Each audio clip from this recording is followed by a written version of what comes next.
She wasn't tall, not rich, no one backing her, just a thin, penniless woman knocking on doors for work, and being rejected everywhere because people saw her and thought, this girl isn't capable.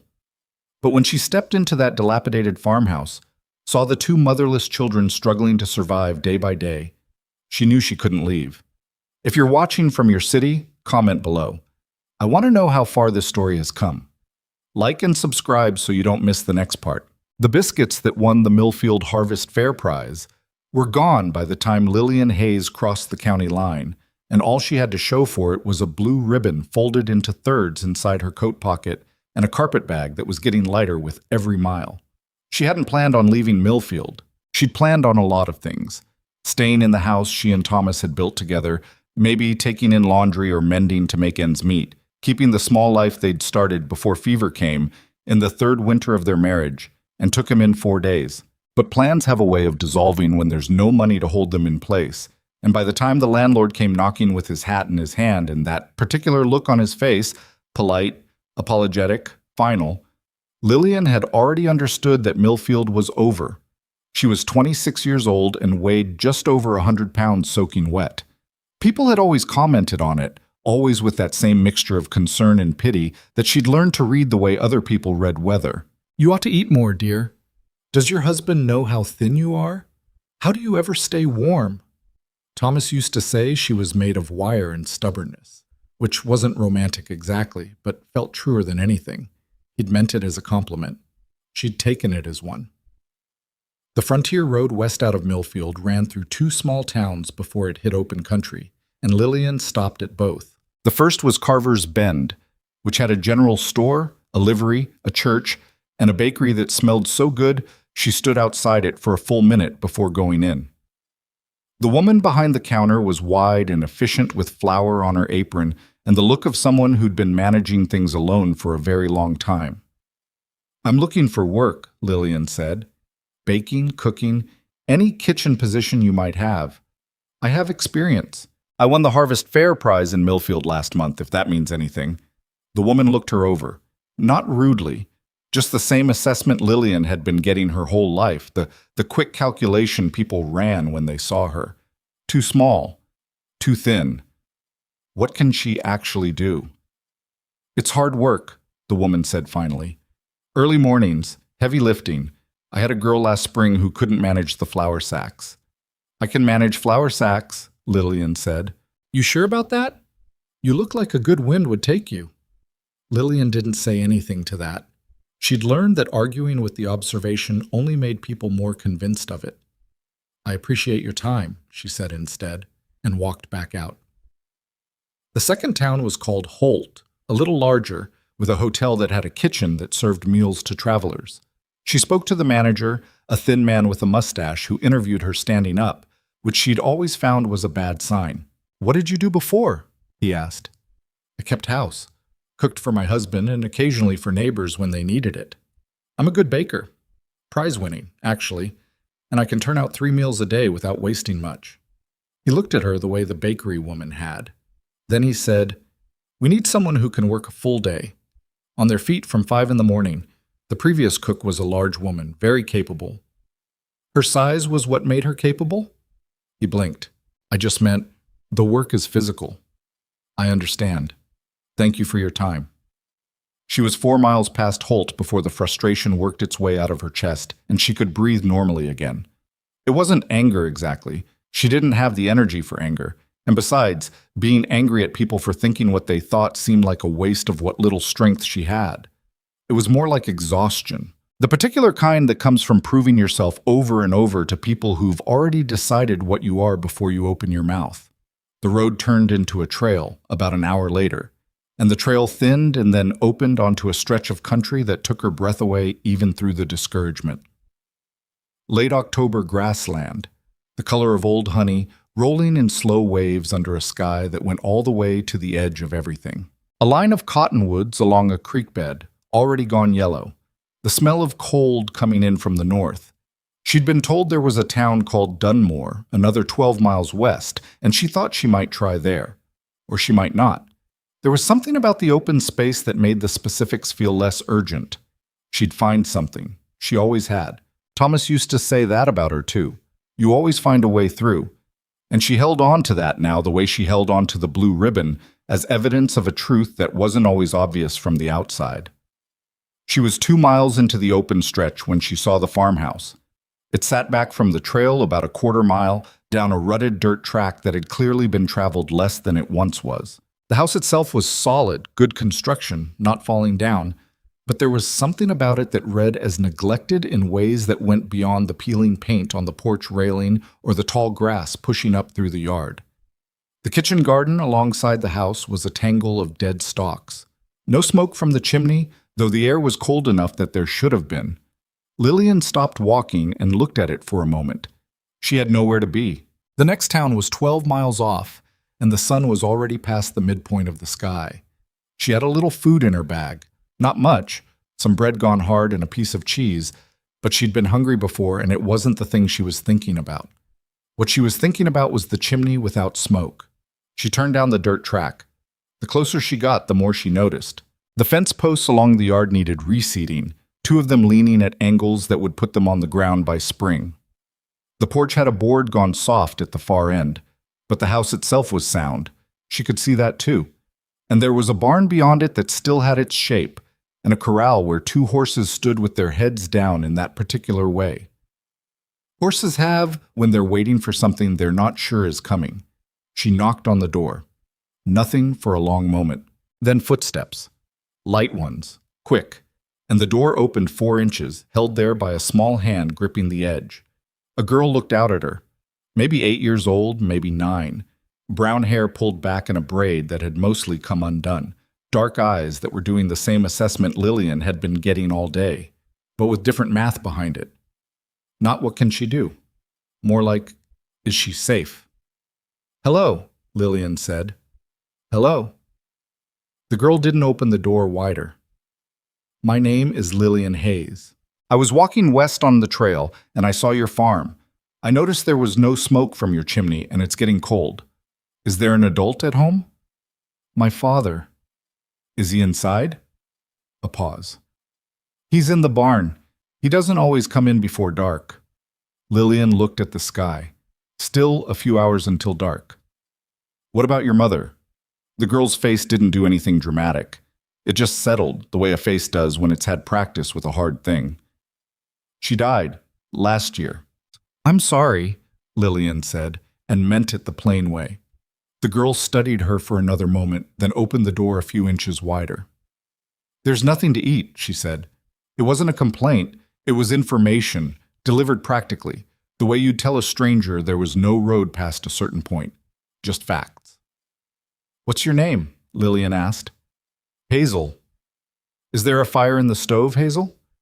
"The wood's low, I was saving it. Could I come in and look at what you have in the kitchen? I'm a cook. I might be able to help." Hazel looked at her for a moment, that serious, measuring look, and then stepped back and opened the door. Walk. The inside of the house confirmed what the outside had suggested. It wasn't dirty exactly, but it had the feeling of a place running on reduced rations in every sense. Less warmth, less food, less attention, less everything. The front room had a good wool rug that had been shaken recently, and the furniture was solid and well made, the kind that lasts, but there was dust on the windowsills and a pile of mending on the chair by the window that had been sitting there long enough to accumulate its own layer of dust on top. A small boy was asleep on the settee, curled up under a quilt, his thumb not quite in his mouth. 4 years old, maybe 5, the same brown hair as his sister. His face in sleep was so peaceful it made something in Lillian's chest ache in a way she didn't examine too carefully. "That's Noah," Hazel said. "He gets cold when the fire's low, so I put him there." "Smart." Hazel shrugged with one shoulder, like the compliment was unnecessary information. The kitchen was through a door at the back. Lillian surveyed it the way she surveyed every kitchen she'd ever worked in, quickly, practically, cataloging without judgment. There was a cast iron range that looked functional but hadn't been used today, a dry sink, a small pantry. She opened the pantry. There was flour. Not much, maybe 3 pounds. Salt. A tin of lard, nearly empty. Some dried beans at the bottom of a cloth sack. 3 wrinkled apples. A jar of something pickled that had been opened and put back. That was essentially it. "When did you last have a warm meal?" Lillian asked. Hazel was in the doorway, watching her. "2 days ago. Pa made porridge. We have oats, but they're almost gone too." "Is there a root cellar?" "Yes'm, out the back door." "Can you show me?" The root cellar was better than the pantry. Clearly the result of some previous season's industry, some previous version of this household. There were potatoes, quite a few of them, turnips, a rope of onions hung from a rafter, about half remaining, some dried herbs in cloth bundles, carrots that had softened but hadn't gone bad. Lillian looked at what was there and did the arithmetic. It wasn't much, but it was something. "Can you start the fire?" she asked Hazel. "I'll bring the vegetables." Hazel looked at her with those steady dark eyes. "You don't have to." "I know I don't," Lillian said. "Go start the fire." She made soup. It was simple. Potatoes and turnips and the rest of the onions, the dried beans she'd soaked quickly in warm water, the herbs from the bundles in the cellar, salt, and a spoonful of the lard for richness. She made drop biscuits with what was left of the flour, rolling them out on the kitchen table while the soup came up to a boil, her hands moving in the automatic, practiced way that they always did in a kitchen. This was the thing she was good at. This had always been the thing she was good at. Noah woke up while the soup was still cooking, drawn by the smell, and stood in the kitchen doorway in his sock feet looking at her with large, uncertain eyes. "She's cooking," Hazel told him from where she sat at the table. "It's okay." He came to stand beside his sister's chair, leaning against her arm, watching Lillian stir the pot. He had a piece of blanket he carried, a small square of blue wool, soft from use, that he clutched in his free hand. "What's your name?" Lillian asked him, though she already knew. "Noah." Very quiet. "How old are you, Noah?" He held up 4 fingers. 4 years old. That's a good age."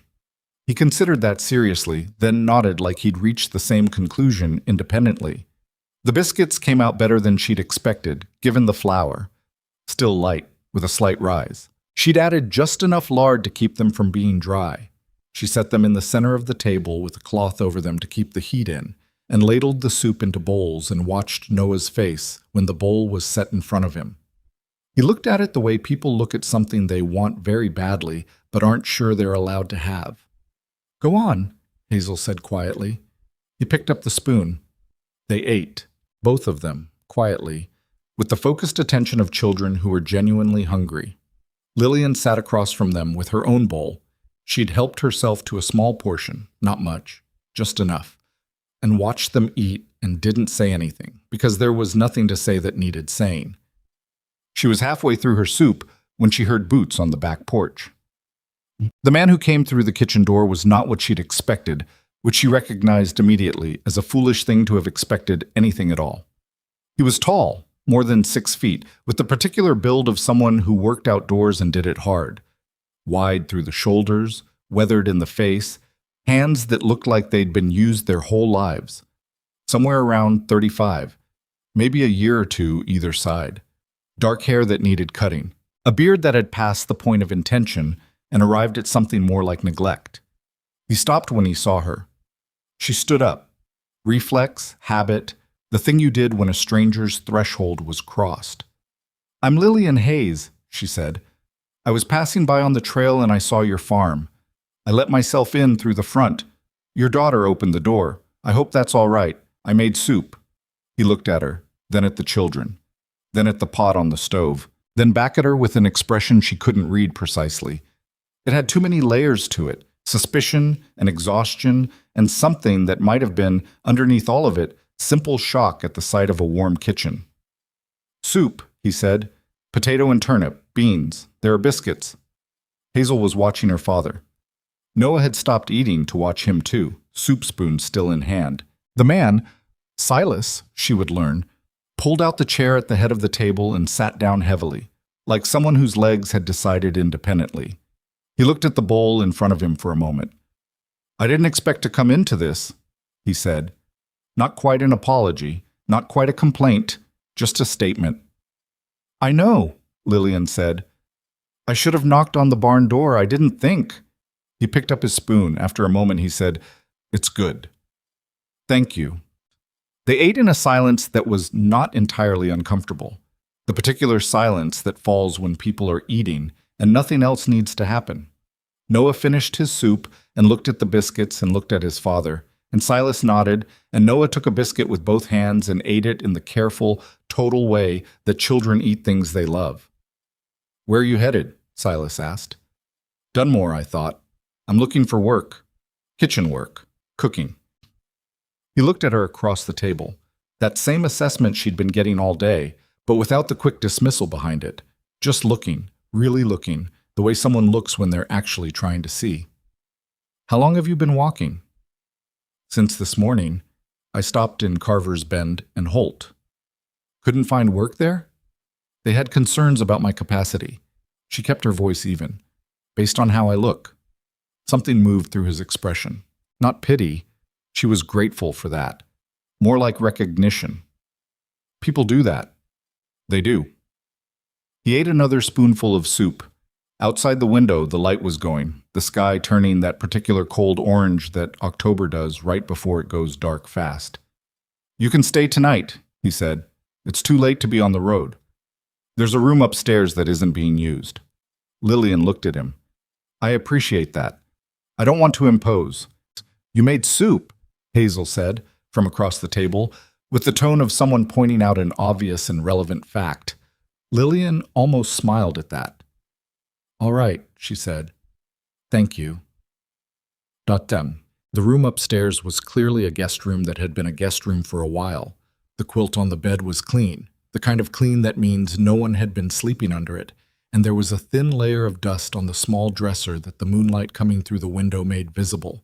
But the mattress was good, and the quilt was warm, and it was more than she'd had in a while. She lay in the dark and listened to the house. This was something she had always done, in any new place. Listened to its sounds until she understood what it was saying. Houses had a voice, she believed, composed of all the small noises they made at night. The settling of timbers, the sound of wind finding gaps in the walls, the creak of a particular board on the stairs.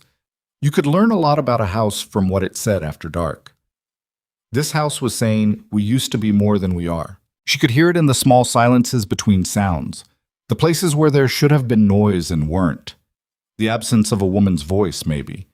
The absence of whatever particular warmth that makes a house feel inhabited versus merely occupied. She wasn't going to stay.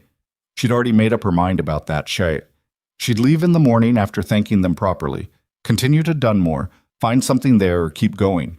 That was the plan. She'd made the soup because 2 children were hungry, and she could fix it. That was as far as her obligation ran. She thought about Hazel's face when she'd said there's nothing to eat. Not asking for sympathy, just facts. She thought about Noah's expression when the bowl was set in front of him. She fell asleep still telling herself she was leaving in the morning. She was up before anyone else. The kitchen was cold. The fire had gone down overnight, and she rebuilt it without thinking about it, because that's what you do in a cold kitchen. She found the oats Hazel had mentioned and made porridge, thickened properly, and set it on the back of the stove to stay warm. Then she took stock again of what was in the pantry and the root cellar, this time more carefully, with pencil and a scrap of paper she found on the windowsill. It wasn't quite as dire as last night had made it feel, but it was close.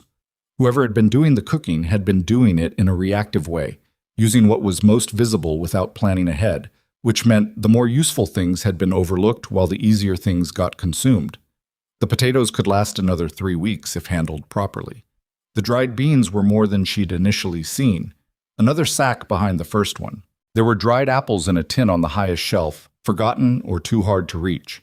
She was still taking stock when Hazel appeared in the kitchen doorway, still in her nightgown, barefoot. "You're still here," Hazel said. "I'm still here." Hazel looked at the stove. "You made porridge." "I did. Go put shoes on. It's cold in here." Hazel went, and came back wearing socks and carrying a pair of worn leather shoes, which she put on sitting at the kitchen table, watching Lillian the whole time. "Are you going to leave today?" Hazel asked. Lillian turned from the stove. The girl was watching her with those serious eyes, and there was something in the question that wasn't quite hope and wasn't quite resignation. Something in between, braced for whatever the answer was. I was planning to, Lillian said.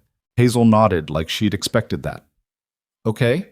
She tied her shoe. Lillian turned back to the stove and stood there for a moment, stirring the porridge that didn't need stirring. The root cellar has more in it than I thought last night, she said finally. Whoever put it up did it well. There's enough to work with, if it's handled right. Hazel looked up. Mama did the root cellar. Before she got sick, she always put things up in fall. She knew what she was doing. Yes'm. Lillian ladled porridge into 2 bowls. Go wake your brother. By the time Silas came in from the morning chores, there were 3 people sitting at the kitchen table. Noah with his blue blanket on his lap, Hazel with her braid mostly undone again, and Lillian with a second cup of coffee she'd found grounds for in a tin near the back of the pantry. He stopped in the doorway the same way he'd stopped last night, with that particular stillness. She made porridge, Noah said, which seemed to be sufficient explanation from his perspective. Silas looked at Lillian. She looked back at him. I went through the pantry and the root cellar this morning, she said. You have more than it seemed last night. Not a lot, but enough to work with if it's managed properly. The cellar needs some attention before winter. There's moisture coming in from the east wall that will take out the root vegetables if it's not addressed. He was quiet for a moment, then, Why are you still here? It was a reasonable question. She'd asked herself the same one approximately 4 times since she'd gotten up. I made porridge, she said, which was not actually an answer to his question, and they both knew it. He sat down at the table. Noah shifted the blue blanket and offered him a piece of it across the table in a gesture that was clearly habitual, the automatic comfort sharing of a small child, and Silas took the offered corner of wool and held it without comment, which told Lillian something about the 2 of them that she filed away. You need a cook, she said. I know what I need. I'm looking for work. I know what you said. She put her hands around her coffee cup. The children need hot meals. The kitchen is in reasonable shape. Good range, good root cellar. I can work with what you have and be useful while I'm here. While you're here, he said. While I'm here, she agreed. He looked at her for a long moment. He had gray eyes, she noticed, that particular winter sky gray that some dark-haired people carry, and they were the eyes of someone who'd been disappointed enough times to have learned patience the hard way. I can't pay much, he said. Room and board is enough for now. Another long look. Then he picked up his spoon and ate his porridge, and that, apparently, was that. Lillian put her cup down and went to see about the moisture in the east wall of the root cellar, because there was no point in having good vegetables if the winter was going to take them. She did not leave that day. She told herself she'd leave the next day, once she'd squared away a few things. The moisture in the root cellar was a real problem. She showed Silas where it was coming in, and he spent the afternoon working on it with timber and packed earth while she made a proper inventory of everything they had and started planning how to stretch it. The children needed a bath. She found a wash tub in the yard and heated water and managed this with the efficiency of someone who'd done it many times, though she had to argue slightly with Noah about the scope of the project before he agreed to participate. That evening, she made beans with the dried herbs and a pan of cornbread she'd improvised from the last of a small amount of cornmeal she found at the back of the highest pantry shelf. It was better than it had any right to be. Silas ate it without comment, but he ate all of it. After supper, Hazel helped with the washing up without being asked, which was something Lillian noticed but didn't comment on. Noah fell asleep at the table before the dishes were done, and Silas carried him upstairs with the ease of practice, the boy's head on his shoulder, blue blanket trailing. When Silas came back down, Lillian was still at the kitchen table with the inventory list. There are things I need from town, she said. I can't feed this family properly on what's here through the winter without more salt, more flour, some dried fruit, oats, probably lard. I can make a list if you're going in. He sat down across from her in the chair Noah had occupied, which still had the slight warmth of a small person in it. He looked tired. He looked tired in the specific way that people get when they've been tired for so long it's become their baseline. I'll go on Saturday, he said. All right. He picked up the inventory list and looked at it. She'd written it in small economical script, organized by category. He looked at it for a moment, then set it down. You have good handwriting, he said. Thank you. Thomas taught you? She looked at him. He looked back, and she saw that he hadn't meant to say that. It had come out sideways, the kind of thing that falls out when you're tired enough to stop editing yourself. My mother, she said. Thomas was my husband. He taught me other things. I'm sorry about your husband. I'm sorry about your wife. Neither of them said anything for a moment, which was comfortable in a way she hadn't expected. It's been 14 months, Silas said. People keep telling me it gets easier. Does it? He was quiet. Some things do. Some things just change shape. She thought about the way he'd taken the corner of Noah's blue blanket at breakfast, that unconscious gesture between them. That sounds right, she said. She folded the inventory list and set it where he'd see it in the morning. I'll plan the week's meals tonight, she said. If that's all right. That's fine. She went upstairs. In the room that was becoming, slowly and without her exactly deciding it, her room, she sat on the edge of the bed in the dark and thought about Dunmore, which was 12 miles west and still had her planning to go there. She thought about Hazel's face in the kitchen this morning. You're still here. She thought about Noah, asleep at the table, and the automatic way his father had picked him up without breaking the evening's rhythm. She was leaving soon. That was still true. She just had a few things to sort out first. She had been there a week before she stopped counting the days. It wasn't a decision, exactly. It was more like the counting stopped being relevant, the way it does when you're busy enough that time reorganizes itself around the work rather than the other way around. There was always something to do, meals to plan, vegetables to manage, the endless small repairs that a house makes necessary when it's been running on less than it needs. And there were the children who needed things in ways that weren't always obvious and couldn't always be asked for directly. The first real sign that something was shifting came on a Wednesday morning, 4 days after she'd arrived, when Hazel came downstairs and without any preamble or instruction picked up the broom and started sweeping the kitchen floor. Lillian was at the stove and didn't say anything. She didn't want to make a thing of it, because making a thing of it might stop it, and the sweeping was genuinely needed. She just moved her feet when the broom came near and kept stirring. After a few minutes, Hazel said, Mama used to sweep every morning. Did she? She said if you let it go 2 days, the dirt gets comfortable and decides to stay. Lillian thought about that. Your mother was right. Hazel swept in silence for a moment, then, she was right about most things. That's what Pa says. Sounds like he meant it. He doesn't say it like he's just saying it.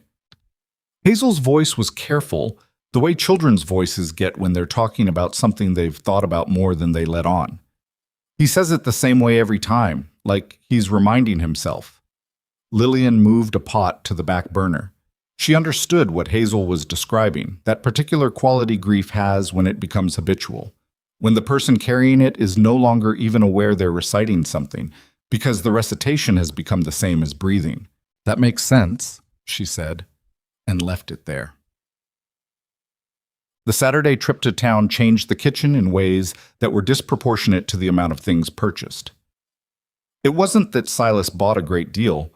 The list she'd given him had been modest, calibrated to what she guessed he could afford without knowing his finances precisely.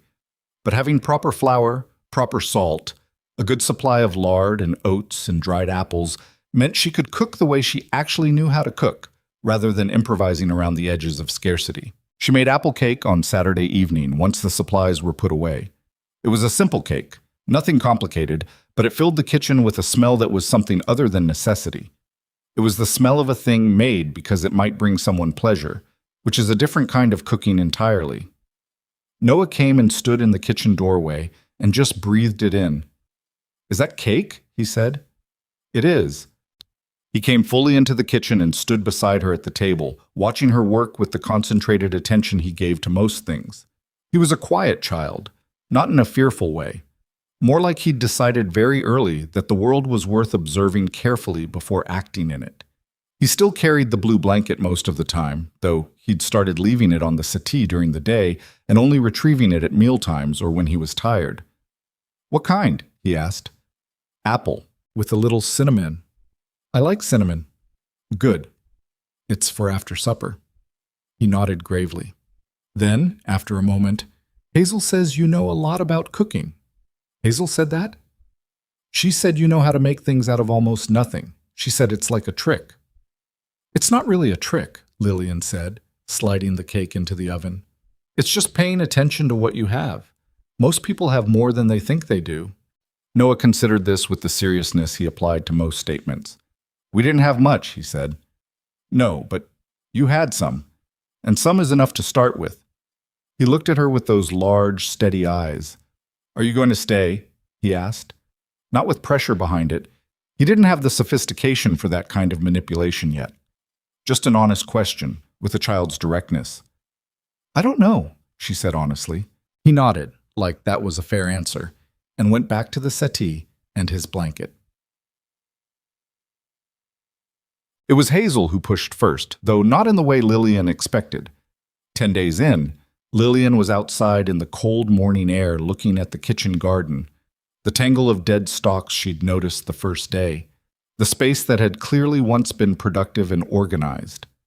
She was thinking about what could still be salvaged before hard winter came, whether any of the root vegetables had been left in the ground and just needed finding. She heard the back door, and then Hazel was beside her, in her coat with the buttons done wrong. Too offset, which Hazel never seemed to notice or mind. Mama planted garlic in fall, Hazel said. She said it sleeps all winter and comes up in spring. I don't know if she got to plant it last year before she stopped. Reorganized. I don't know if it got planted. We could check, Lillian said. They checked, down on their knees in the cold dirt at the edge of the garden, where Ruth Rowan had apparently organized things with a careful efficiency that was evident even in the dead stalks. Turnips here, carrots there, the garlic bed at the east end where it would catch the morning sun. Lillian dug carefully with the hand fork she'd found in the shed, and 3 inches down in the east bed she found a bulb, papery and perfect, that someone had planted and covered over. Hazel reached out and touched it with one finger. She planted it, Hazel said. She did. Right before she got sick then. Or maybe right after she started to be sick and didn't know it yet. Lillian sat back on her heels and looked at the bulb and thought about Ruth Rowan planting garlic in fall with the knowledge that she wouldn't be there to pull it up, whether she'd known or not, whether it mattered. Spring garlic is worth having, she said. We should let it be. Hazel nodded and didn't say anything else, but she stayed beside Lillian in the cold while Lillian covered the bulb back over and pressed the earth down. That was the afternoon Lillian stopped thinking of her stay as temporary in any meaningful sense. She didn't announce this to anyone, including herself. She just noticed, sometime around dusk while she was making supper, that she'd stopped calculating when she was leaving. Silas was harder than the children, which she'd expected. He wasn't unfriendly.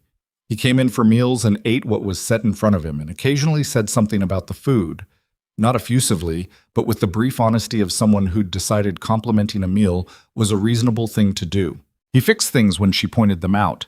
The east wall of the root cellar, a window latch in the kitchen that had been stuck long enough the wood had warped around it, a gap in the barn wall that was letting cold in. He was competent and thorough, and did what needed doing without discussion, which she respected. But he moved through the house like a man who was not entirely sure he was supposed to be there. There was a quality to the way he occupied space, carefully, taking up less room than his size should have allowed, that she associated with people who'd gotten into the habit of apologizing for themselves in small physical ways. He sat at the head of the table because that was his chair, and had always been his chair, but he rarely leaned back in it. He stood at the kitchen door when he came in from the barn rather than coming straight to the table, like he was waiting for permission to enter a room in his own house. She didn't say anything about it. It wasn't her place, and she'd only been there 10 days. But she noticed. The first real conversation they had, not about food or supplies or the root cellar or real conversation, came on a Thursday evening about 2 weeks into her stay, after the children were in bed. She'd been sitting at the kitchen table with her mending. She'd found a pile of the children's clothes that needed attention and had started working through it. And Silas had come in from outside and stayed in the kitchen instead of going to the front room the way he usually did. He poured himself a cup of coffee from the pot she'd left on the back of the stove and sat at the other end of the table. It was quiet for a while, not uncomfortably. Hazel seems better, he said eventually. Lillian looked up from the sock she was darning. Better how? She was quiet. After her mother died, she went very quiet, not like she'd been before. He turned the coffee cup in his hands, a slow rotation. She was always a talker before. You couldn't get her to stop. always had something to say about everything. A small, involuntary thing crossed his face. Not quite a smile, not quite a wince. She stopped. After. She talks to me, Lillian said carefully. I know. I can hear it sometimes from outside. He was quiet for a moment. She told me you found Ruth's garlic in the east bed. We did. It should come up in spring. He looked at his coffee cup. Ruth planned for everything, even things she didn't know she was planning for. The root cellar was organized well, Lillian said. Whoever put it up knew what they were doing. Ruth did everything well. The garden, the cellar, the house. She was better at all of it than me. I was better in the barn and the field, and she was better at the rest. He said this plainly, without performance, as a simple accounting of who they'd been. When she died, I thought I could figure it out. How hard could it be? Feed 2 children, keep the house going. I know how things work. He looked up. It's harder than it looks. It is, Lillian agreed, and it's harder when you're doing it in grief. You do it in grief, he said. You lost your husband. I did. How do you manage it? You seem... He stopped, like he wasn't sure he had the right to finish the thought. Like I'm fine, she offered. Like you have enough room in you for other things besides it. She thought about how to answer that honestly. I don't know that I'm fine, she said. But Thomas died 2 years ago, almost 3. And I learned something, after a while, that keeping busy isn't the same as not grieving. It's more like grief has to run alongside the other things. You don't stop it by working. It just... She searched for the right word. It finds its lane. He was looking at her with an expression she couldn't quite catalog. Not disbelief. More like someone hearing something they'd needed to hear but hadn't known how to ask for. I keep thinking I'm doing wrong by them, he said. By not being more. More what Ruth was. More of what they need.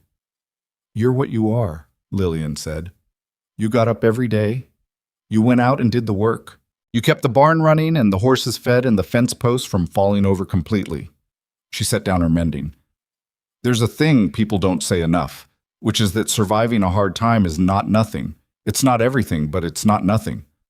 He was quiet for a long moment. That's an odd kind of comfort, he said. I know, but it's real. He stood up, took his cup to the dry sink, set it there. At the kitchen door, he paused with his hand on the frame. That hesitation she'd noticed before, the slight pause before he committed to a room. The mending, he said. I didn't ask you to do that. I know, I found it. You don't have to. Silas. She said his name for the first time, and they both registered that it was the first time. The children need their clothes mended. I know how to mend. This is not a complicated situation. He looked at her for a moment, and then something in the careful set of his face shifted, just slightly, the way something shifts when a person decides to put down something they've been carrying. Good night, then, he said. Good night. East. October gave way to November, and November brought its own demands. Harder cold, longer nights. The first serious frost that killed off the last of anything lingering in the garden and made the trip from the house to the barn a matter of real preparation. Lillian found the children's winter coats in the cedar chest at the top of the stairs and aired them out and checked them for moth damage and relined Noah's, which had a torn inner seam that would have let the cold straight in. She was learning the house. That was the only way she could think to describe it. The way a place reveals itself to the person willing to pay attention. The stair that creaked on the left side. The kitchen window that caught the afternoon light in winter at an angle that made it briefly, brilliantly warm. The spot near the north wall of the cellar where the cold came in fastest. The way Noah's room stayed warmer than Hazel's because of where the chimney ran. She moved through the house with increasing ease, and the house, she thought, moved around her with something like acceptance. Noah had started following her on her morning rounds. Not deliberately, not with any stated intention. He would simply appear beside her, blue blanket tucked under one arm, as she went to check the root cellar or the kitchen garden, or assess some small task she'd identified the evening before. He didn't always say anything. He would stand beside her while she looked at things, and then follow her back inside, and that would be that. She'd learned not to comment on it. Commenting made him self-conscious in a way that made him disappear. One morning, about 3 weeks in, she was checking the south wall of the house where she'd noticed some caulking coming loose, and Noah was beside her with his blanket, looking at the wall too. "There's a gap," he said, pointing. "There is. See how the caulk's cracked there? Cold comes in through gaps like that." "Is that why my room gets cold at night?" "Probably partly, and partly because it's on the north side. I'll mention it to your father." Noah looked at the wall seriously. "I can tell him." "You can." He considered. "He listens to me," he said. "He just gets sad sometimes, and then it's like he's listening, but not really hearing." Lillian looked at the 4-year-old beside her. "That happens to people sometimes when they're sad." "I know." He pulled the blanket tighter. "He listens more now, since you came." She didn't know what to say to that, so she didn't say anything, and they walked back inside together in the cold. The trouble with the town started on a Saturday. She'd gone with Silas to Dunmore, not because she needed to, but because there were things she could assess better in person, fabric she needed to see before buying, and Hazel had asked to come, and Noah had therefore necessarily come too. It was the first time she'd been to town since arriving at the Rowan farm, and the first time anyone in Dunmore had seen her. She'd understood within the first 10 minutes that she was being looked at. Not rudely. Frontier towns were generally too practical for overt rudeness. People had too much work to do for that kind of sustained performance. But she was being assessed, the way a stranger in a small place always is, and the assessment had an edge to it that she recognized without being able to immediately name. It named itself at the dry goods counter when she and Hazel were looking at cotton for a shirt Hazel needed, and the woman next to them, a broad, capable-looking woman with a face like a closed fist, leaned over to her companion and said, in a voice not quite meant to carry, but carrying anyway, "That's the woman out at the Rowan place. Came in off the road, apparently. Moved herself right in." Her companion said something Lillian didn't catch. "Well, it's what I heard," the first woman said. "A widow, no family, no connections. What I want to know is what Silas is thinking, letting a strange woman around his children like that." Lillian looked at the cotton in her hand. Blue-gray, good weight, would do well for a work shirt. She set it on the counter. Hazel was beside her and had heard too. Lillian could tell from the slight stiffening of her spine, the upward tilt of her chin. 8 years old, and already she had the beginning of a posture that said, "Say that again and see what happens." "This one," Lillian said to the clerk, pointing to the blue-gray cotton. 2 yards. She did not look at the woman who had spoken. She paid for what she needed and took Hazel's hand. Something she hadn't done before, just the natural extension of her hand and Hazel's automatic acceptance of it, and walked out of the store. On the boardwalk, Hazel said, "That lady doesn't know anything about you." "No." "She doesn't know what you do at the farm." "She doesn't." "She doesn't know about the root cellar or the mending or—" Hazel stopped herself, like she was tallying all the things the woman couldn't possibly know and finding the list extensive. "She's wrong." "She might think what she thinks for a while," Lillian said. "That's usually how it goes. People decide things and then they need time to undecide them." "Well, that's stupid." "Sometimes," Lillian agreed. Hazel was quiet for a moment, then, "Does it bother you?" Lillian thought about the honest answer. "A little," she said. "It's not pleasant to be talked about that way.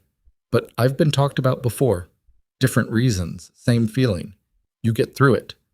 Hazel nodded, with the expression of someone taking notes. When Silas came out of the feed store and found them on the boardwalk, he looked at them. Something in the way they were standing had changed, maybe. Or he could read his daughter's posture the way fathers learn to, and said, "What happened?" "Nothing," Lillian said. Hazel looked at her sideways and said nothing, which was loyal in a way that Lillian had not asked for and felt, unexpectedly, like a gift. Silas found out anyway. Not from them, towns talk, and the woman at the dry goods store apparently talked to several people, and Silas came in that evening with a particular set to his jaw that Lillian recognized as restrained anger. He waited until the children were in bed. "I heard there was some talk today," he said. "There was some." "At the dry goods?" "Yes." He sat down at the table. He was doing the thing she'd noticed before, taking up less space than he should, careful with himself, but the anger under it was visible at the edges. "I'm sorry, that shouldn't have happened. It was always going to happen, Lillian said. I showed up out of nowhere and moved into your house. People were going to have opinions. Their opinions are wrong. They're working with limited information. What they're imagining and what's actually true are different, but they don't know that. He looked at her. Does it bother you? Hazel asked me the same thing. What did you tell her? That it bothers me a little, which is true. She folded her hands on the table. I've been dismissed for how I look my whole life, and I've had practice with it. But there's a difference between being dismissed as too small to work and being talked about as though I'm taking advantage of your grief. That one lands harder. He was quiet for a moment. You're not. I know I'm not. I want to be clear about that, he said. Whatever they're saying, you came here and fed my children when they were hungry, and you've done nothing but good work since. What you've done for this family is not... He stopped, like the sentence had run out of road. It's not nothing, he said finally, using her own words back at her in a way that was probably not intentional. She looked at him and felt the odd weight of being seen, really seen, not assessed, not sized up, by someone who hadn't been looking for long. Thank you, she said. I should have introduced you to people properly, brought you in, said who you were and what you were doing here. I didn't think about it. You were busy. That's not an excuse. No, she agreed. But it's a reason. There's a difference. He almost smiled at that. Not quite. The muscles around his eyes moved in that direction, but didn't fully commit. But she saw it, and something about it felt like progress in a way she couldn't entirely account for. November deepened, and the cold stopped being an event and became the condition. She learned to layer her mornings, first the fire, then water heated, then breakfast built up in stages so that everything was ready together rather than sequential. She learned that Noah needed a few minutes to fully wake up before he could eat, and that putting his bowl in front of him too soon resulted in porridge going cold while he stared at it. She learned that Hazel did her best thinking in the morning and should be talked to then, not at night when she shut down, and that the questions Hazel was most interested in were practical ones: how things worked, why things were done the way they were done. She started teaching her, not formally, not sitting down with any announcement about it, just incorporating her into the kitchen in a more deliberate way, explaining why she added salt at this point rather than later. What the texture of good biscuit dough was supposed to feel like under your hands, how to tell when a root vegetable was still good versus when it was turning. Hazel absorbed everything, silently, thoroughly, with the same methodical attention she brought to sweeping and to following conversations between adults that she wasn't technically part of. She had her mother's organization, Lillian thought, without knowing Ruth Rowan well enough to be sure, but the way she stored information and retrieved it, practically without waste, felt like the kind of thing that gets passed down. You're a natural at this, Lillian told her one afternoon when Hazel had managed a pot of beans with almost no supervision, adjusting the heat the right way and adding water before it needed it. Hazel considered this. Mama was good at it. Maybe it's like the garlic. How do you mean? Maybe some things just stay in families, under the ground, and then they come up. Lillian stood very still for a moment, feeling the precision of that image in a way she hadn't expected. Yes, she said. Maybe like that. Go. It was early December when Silas started talking to her after supper regularly enough that it became something she found herself expecting. Not every night.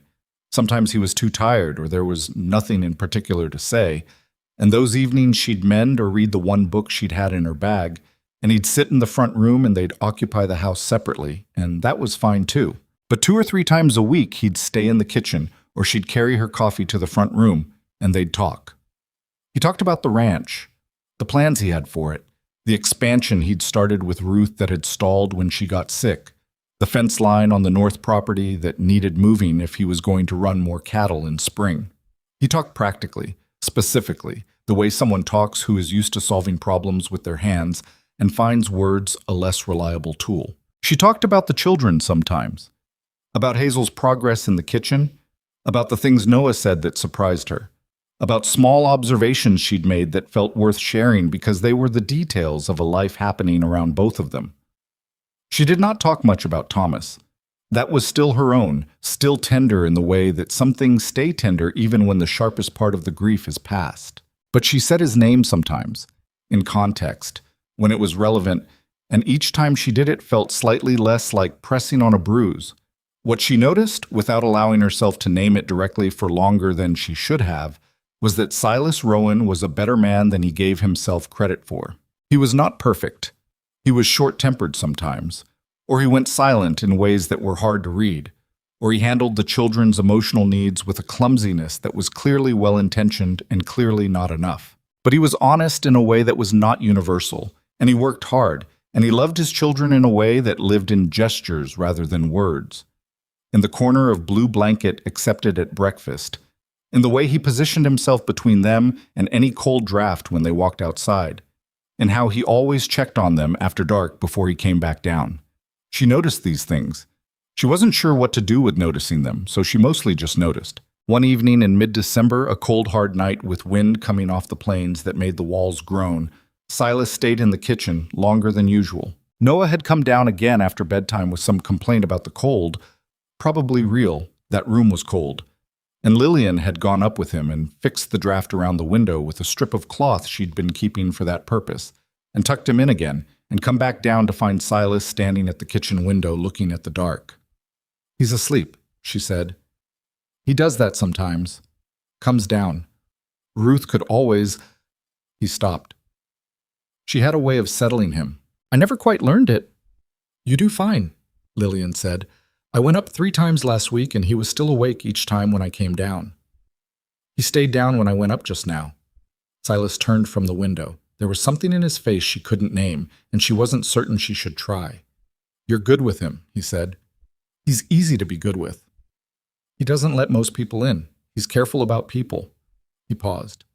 "Hazel is careful too, but differently. She'll decide about you and then she'll decide hard. Noah, he watches and watches, and then one day he just decides you're safe, and that's it." "I noticed that," Lillian said. "The morning he started following me around." "When was that?" "About 10 days in." Silas looked at her. He didn't follow Ruth around when she was alive. She was the center of everything. Both of them, the whole house. But he didn't follow. He knew she was always there, and so there was no need to keep track. He was quiet for a moment. "He follows you because he's afraid you'll go." The honesty of that landed simply, without drama, which made it land harder. "I know," Lillian said. They looked at each other across the kitchen. The wind outside found a gap somewhere in the north wall and made a sound that was somewhere between a whistle and a sigh. The lamp on the table flickered. "Are you planning to?" he said. She looked at the lamp, at her hands on the table. At the kitchen she had organized and the shelf she had rearranged, and the crack above the window she'd noted down to mention to him tomorrow. "No," she said. The word came out steadily, without qualification. "I'm not planning to." He looked at her for a long moment with those winter gray eyes, and then he nodded, just once the way he nodded when something was settled. "Good," he said, and she found, in the silence that followed, warm and unglamorous, and full of the ordinary sounds of a house in winter, that she meant it completely. Christmas came to the Rowan farm the way most things came that year, quietly, without announcement, arriving before anyone had quite prepared for it. It was Hazel who brought it up first. She came to Lillian on a Tuesday morning in the 3rd week of December, while Lillian was cutting dried apple rings for a pie, and stood at the table with the particular stance she had when she was working up to something, weight on one foot, arms slightly crossed, chin at an angle. "We used to do Christmas," she said. Lillian looked up. "Most people do. I mean, we used to do it properly. Mama would make a goose if Pa could get one, and there was always a cake with dried fruit, and she'd put pine branches on the mantel." Hazel paused. "Last year we didn't." Last year Ruth Rowan had been dead 4 months by Christmas. Lillian could imagine well enough what that December had looked like in this house. "What would you want this year?" Lillian asked. Hazel considered the question with her characteristic seriousness. "I don't want Pa to be sad about it. Last year he tried not to be sad, and it made everything worse because everyone could tell he was trying." She uncrossed her arms. "If we did something, it should be for real. Not trying to make it seem like before, just its own thing." Lillian looked at her for a moment, This 9-year-old who had learned things about grief that most adults spent years figuring out. I think that's exactly right, she said. Go ask your father about a goose. Tell him I asked. Hazel went. And whether it was the asking or the being asked, Silas came home 2 days later with a goose, carried over his shoulder with the matter-of-fact air of a man who had decided to do a thing and done it, and set it on the kitchen table without comment. That's a good-sized bird, Lillian said. Store had 2. I took the bigger one. Smart. He almost smiled. Then he went back out to the barn. So, Christmas itself was imperfect in the way that real things are. Noah knocked his cup of warm cider off the table and cried about it harder than the spilled cider warranted, which told Lillian he was overstimulated and tired, and she cleaned it up without making a thing of it and put him on the settee with his blanket for a while before supper. The goose came out slightly more done on one side than the other because the oven ran hot to the left, which she'd known and accounted for imperfectly. Hazel sat on the floor after supper and tried to teach Noah a clapping game with rules that were too complicated for a 4-year-old, which ended in a minor argument that resolved itself when Silas intervened by demonstrating that he also could not follow the rules, which made both children laugh. It was, Lillian thought, the most alive the house had been since she'd arrived. After the children were in bed, she and Silas sat by the fire in the front room with the remains of the evening around them. The pine branches on the mantel that Hazel had insisted on, the smell of the goose still in the air, the low warm light of a fire burning down. Thank you, Silas said. Hazel did the thinking. I just did the cooking. That's not what I mean. He looked at the fire. I mean for this year, for being here for it. He paused, and she could see him choosing words with care, like a man not used to choosing words who was trying anyway. Last year I couldn't. I didn't have anything to give them. I went through the motions, and they knew I was going through the motions, and I think that was harder than if we'd just said it's a hard day and left it at that. You were 4 months past losing your wife, Lillian said. That's not a character flaw. Still. He picked up his coffee cup, looked at it, set it down. This year was different. They were happy today. Actually happy. He said it with a kind of surprised reverence, like happiness in this house had become something he'd stopped expecting. They're good children, Lillian said. Happy isn't hard for them if they have what they need. And what they need, he said slowly, is someone steady, someone who shows up. He wasn't looking at the fire anymore. He was looking at her with that direct gray gaze that she'd grown accustomed to over these weeks, but which still, on occasion, caught her off guard. She looked back at him and waited because she could feel a sentence coming that was going to matter. I've been thinking, he said, about what makes sense, about what's practical. He stopped, and she could see that practical was not entirely the right word, and he knew it. About what's right. For the children. For the farm. Another pause. For you, if you're willing to hear it. I'm willing to hear it, she said. He put his hands on his knees and looked at them. Those big, work-worn hands that she'd watched fix things and carry things and hold his son with such careful steadiness. The talk in town hasn't stopped, he said. You know that. I know. It's not fair to you. A woman on her own living in a man's house, no formal arrangement, people will say what they say, and it reflects on you more than it reflects on me. That's the way it is. It shouldn't be that way, but it is. I'm aware, she said. I thought... He stopped again. Then he said it plainly, the way he said most things. I thought we might consider getting married. The fire popped. Outside, wind moved through the bare cottonwoods. Lillian sat with what he'd said for a moment, holding it the way you hold something to check its weight before you decide what to do with it. To stop the talk, she said, to give you a proper standing, in town, on the farm, a real position that can't be questioned. He met her eyes. The children need you. That's not a small thing.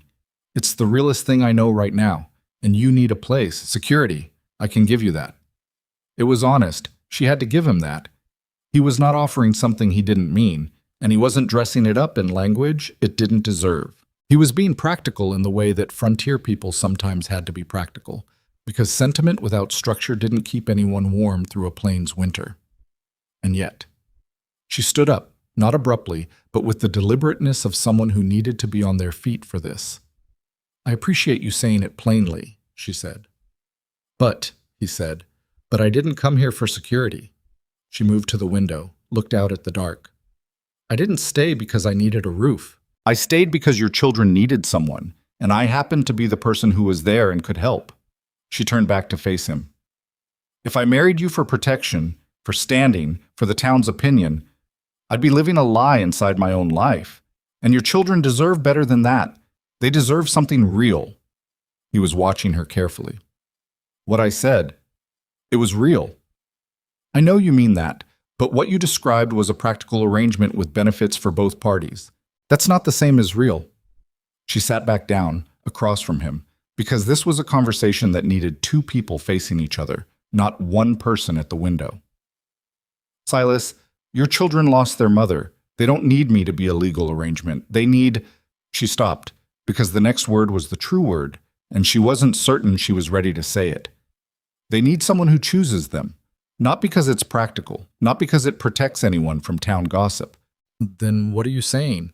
His voice was careful, the way it got when he was holding something in. "I'm saying I can't say yes to that question the way you asked it." She looked at him steadily. "I'm not going to marry someone because it's practical. I did that wrong once already. Not with Thomas. Thomas was different. But I understand the pull of it, taking the safe thing because the road is hard. And I won't do it." He was quiet for a long time. The fire had burned down to mostly coals, throwing dim orange light across the room.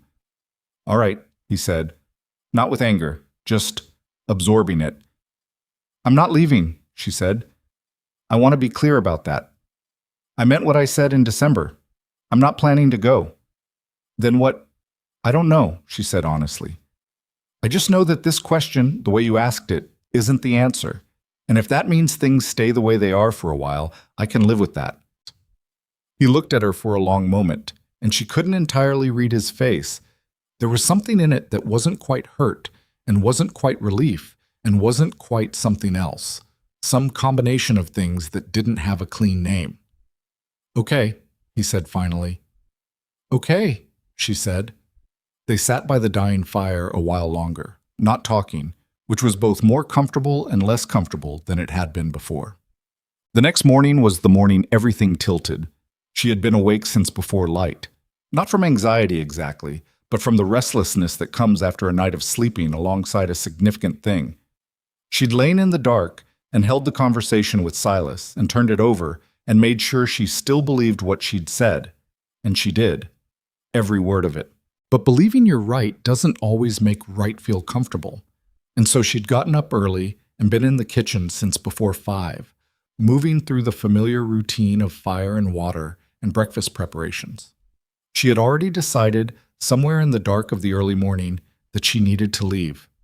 Not because of the proposal. Not because of anything Silas had done or said. He'd accepted her answer with a decency that made her respect him more, not less. But because she recognized the situation for what it was becoming, she was getting too deep, and getting too deep without a foundation was the kind of thing that ended in someone getting hurt. And in this case, the someone would not just be her. There were 2 children upstairs who had attached themselves to her with the specific gravity of children who've lost something and found it again. And if she let that continue without knowing what she was building toward, if she just kept staying and staying without it meaning anything concrete, the kindest thing she was doing would eventually become the cruelest. She would go to Dunmore. She'd find work there, the thing she'd originally meant to do. She could send things to the children sometimes, write if Hazel wanted to write. It would not be a clean break. Nothing about this would be clean, but it was the right thing. She was pulling her carpet bag from the wardrobe shelf when she heard the floor settle outside her door. A small sound, the particular creak of someone standing still. She waited. The creak didn't move. She crossed to the door and opened it. Hazel was standing in the hallway in her nightgown, her hair loose, holding Noah by the hand. Noah was barely awake. He was leaning against his sister's arm with his eyes at half-mast, blue blanket clutched to his chest, the way he looked when he'd been woken and hadn't entirely agreed to it yet. Lillian looked at the carpet bag, then at the children. Hazel looked at the carpet bag too. She didn't say anything for a moment. She just looked at it with those dark, steady eyes, in a way that was not accusation and was not pleading, but was somehow harder than either. "It's early," Lillian said, which was obvious and insufficient. "I heard you up," Hazel said. "I heard the wardrobe." Noah turned his face against Hazel's arm and blinked at Lillian. He reached out his free hand toward her, just held it open in her direction, the automatic reaching gesture of a small child toward someone they trust, the kind of gesture that has no calculation in it.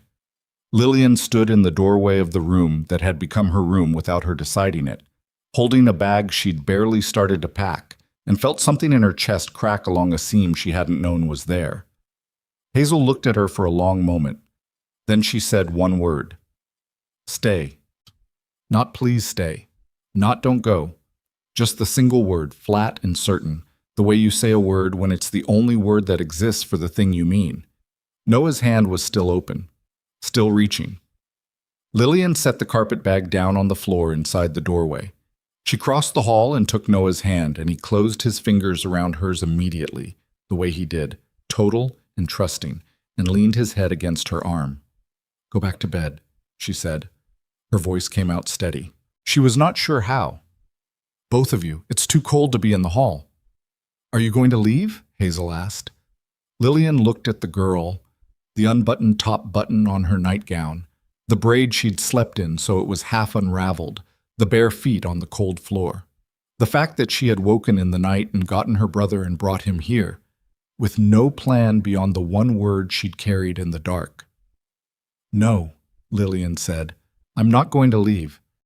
Hazel looked at her for a moment longer, assessing the truth of it in that particular way she had.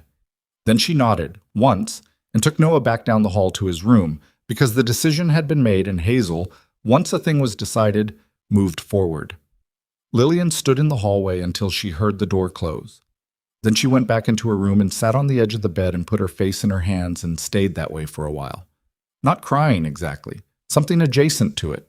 The particular release that comes when you've been trying to do the correct thing, and the correct thing turns out to be the thing you wanted anyway, and the wanting and the correctness meeting at the same point is almost more than you can hold. She was at the stove when Silas came down. He saw the carpet bag on the floor inside the doorway of her room. She hadn't moved it. And he stopped at the kitchen door, and she felt him looking at it without turning around. "I was going to leave," she said. She kept her back to him, kept her hands on what she was doing. "This morning, I'd decided." He didn't say anything. "I thought it was the right thing." She moved the pot to a different burner. "I thought I was getting too far into something that didn't have any foundation, and the longer I stayed, the worse it would be when I eventually went. I was trying to be practical." "But," he said, "Hazel woke up. She got Noah. They were both in the hall before 5 in the morning." She turned around now because this part she wanted to say face to face. She said one word. He waited. She said, "Stay." Lillian looked at him steadily. And Noah had his hand out, just open, like it was the most natural thing in the world. Silas's face did something complicated. He looked at the carpet bag. He looked at the stove. He ran a hand through his hair in that gesture she'd come to recognize as what he did when he was feeling more than he knew how to manage. "I'm sorry about last night," he said, "the way I asked what I asked." "You didn't say anything wrong." "I said it wrong. I made it sound like accounting, assets and liabilities." He met her eyes. "That's not what I meant. I was afraid to say what I meant, so I said the practical version instead." She looked at him. "What's the other version?" He was quiet for a moment, and she could see the effort it cost him. A man who solved problems with his hands, trying to find adequate words for something his hands couldn't fix. "I don't want you to stay because it's convenient," he said. "I want you to stay because this house is better with you in it. Not the cooking and the mending and the root cellar, those things matter, but they're not it." He stopped, tried again. "The children, yes, they need you. That's true, and I'm not going to pretend it's not the first thing. But it's not the only thing." She stood very still. "I notice you, Tess," he said quietly. "Not as someone filling a position. I notice you. The way you talk to Hazel like she has sense. The way you let Noah follow you around without making him feel like a burden. The way you said it finds its lane about grief, like you'd actually been there and come back from it. I notice you." He looked like someone who had used up all his words. "That's what I meant to say last night. I just said the other thing instead. Lillian looked at him for a long moment, at the set of his shoulders, which were neither squared for an argument nor curved inward in apology, just steady, carrying what he'd said without trying to take it back. I know, she said finally. You know? I'm not oblivious. I noticed you noticing. She said it plainly, the way he said things. I just didn't know what to do with it. I still don't, entirely. Neither do I, he said.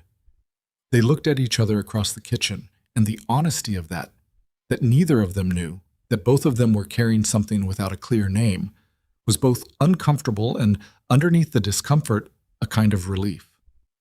I'm going to stay, she said. Not because of last night. Not because of what you just said, as much as I'm glad you said it. She chose her words carefully. I'm going to stay because Hazel stood in the hall at 5 a.m. with her bare feet on the cold floor and her little brother half asleep on her arm and said one word. And that word was enough. He nodded slowly. Okay, she said. She turned back to the stove. After a moment, she heard him move to the table and sit down, and the ordinary sounds of the morning resumed around them.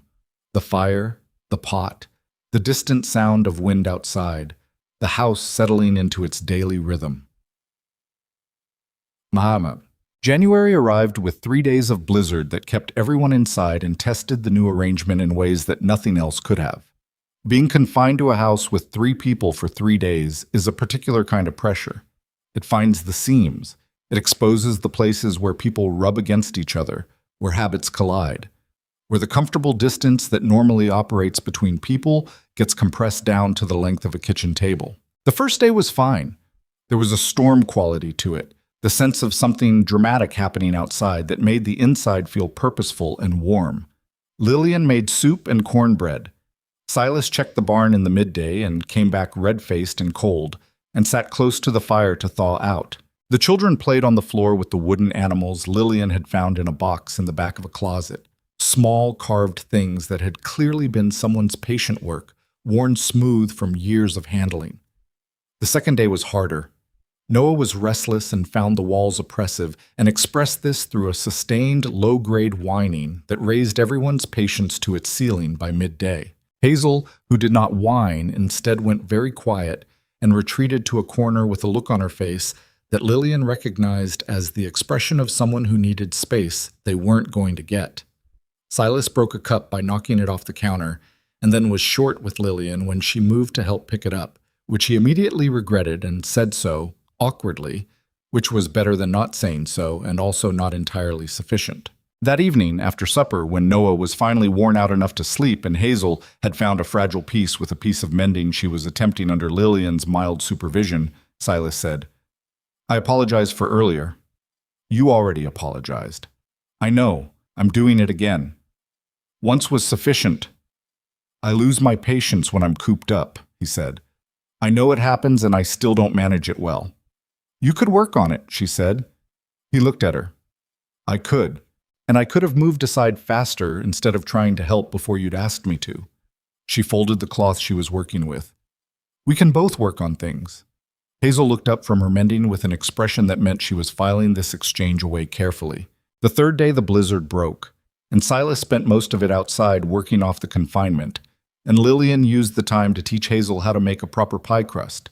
The actual technique, the cold hands, and the quick work and the reason you didn't overwork the dough.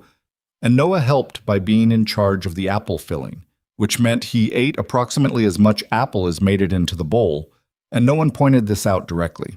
It was not a perfect 3 days. It was 3 days with people in it. What's that? It was the second week of January when Caleb Rowan showed up. Lillian heard the horse first.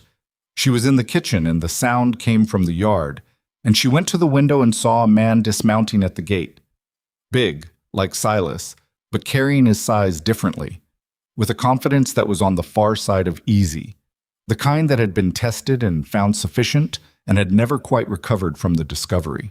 He had the same dark coloring as Silas and a beard that was better maintained than his brother's had been when Lillian arrived, and he looked at the house with the assessing look of someone who expected to find things changed and wasn't sure yet if the change would be welcome. She'd known about Caleb Rowan. Silas had mentioned him in passing, his younger brother ranching 40 miles south, who hadn't been up since the summer before Ruth died. There had been something in the way Silas mentioned him that suggested the space between their visits was not entirely about distance. She went to the door and opened it before he knocked. He looked at her for a moment. She could see him doing the accounting. Small woman, apron, Silas's kitchen door. "You must be Caleb," she said. "I'm Lillian Hayes. Come in out of the cold." He came in. He looked around the kitchen, the way people look at a room they remember as one thing when they find it is now another. Clean, organized, smelling of the soup she had on the stove. 2 children's coats on the hooks by the back door, her things on the shelf without apology. "Silas around?" he said. "In the barn. I can go get him, or you can... He'll be in at noon." "I'll wait," Caleb said, and sat at the table in the way of a man who considered this his brother's table and therefore available to him, which was fair and also, she noted, said something about him. She poured him coffee without asking. It was cold, and he'd ridden 40 miles, and went back to what she was doing. "How long have you been here, he asked. "Since late October." "That's, what, 2 months? More?" "Nearly 3. He looked at her without a lot of subtlety. "Silas didn't mention you." "I know," she said. "That's not like him." "What's like him?" she asked. He paused, slightly thrown by the question being turned. "He usually says what's happening. We don't talk much, but when we do, he's straight about things." "I expect he didn't know how to say it," Lillian said. "I came in off the road. It wasn't a planned arrangement." "What arrangement is it?" Caleb asked. She looked at him directly. He had the same gray eyes as Silas, she noticed, but where Silas's gray was the quiet kind. Winter sky, still water. Caleb's had more movement in it, more looking for angles. "I cook and manage the house," she said. "Room and board. Your brother's children needed feeding and someone to see to them. And that's all of it." "That's what I said." He looked at her for a moment, and she could see the skepticism there, the town gossip version of this story that had probably reached him 40 miles south through whatever channels those things traveled. "You're smaller than I expected," he said. She put her spoon down and turned to face him fully. "People say that. I just mean, running a frontier household is hard work, no offense meant." "Some offense taken," she said evenly. "But I've managed it for 3 months, which is more evidence than your opinion, so..." He blinked. Then, unexpectedly, he almost smiled. "Fair enough," he said. When Silas came in at noon and found his brother at the kitchen table, the two of them did that thing brothers do, a brief physical greeting that was not quite a handshake and not quite an embrace, the compressed affection of men who don't perform warmth easily. Silas looked at Lillian over Caleb's shoulder with a question in it, and she gave him the slight nod that meant, "It's fine. We've made it this far." Lunch was quiet at first, the careful quiet of people finding the shape of a new dynamic. Noah was fascinated by Caleb in the way small children are fascinated by strangers who look like someone familiar, kept staring at him with the unguarded examination that 4-year-olds still permit themselves. Hazel ate her soup and watched Caleb with her particular measuring look, reserving judgment in a way that was clearly visible if you knew her. "You've grown," Caleb told Hazel. "It's been a 1.5 years," Hazel said. "I know. I should have come sooner." Hazel looked at him with those dark eyes.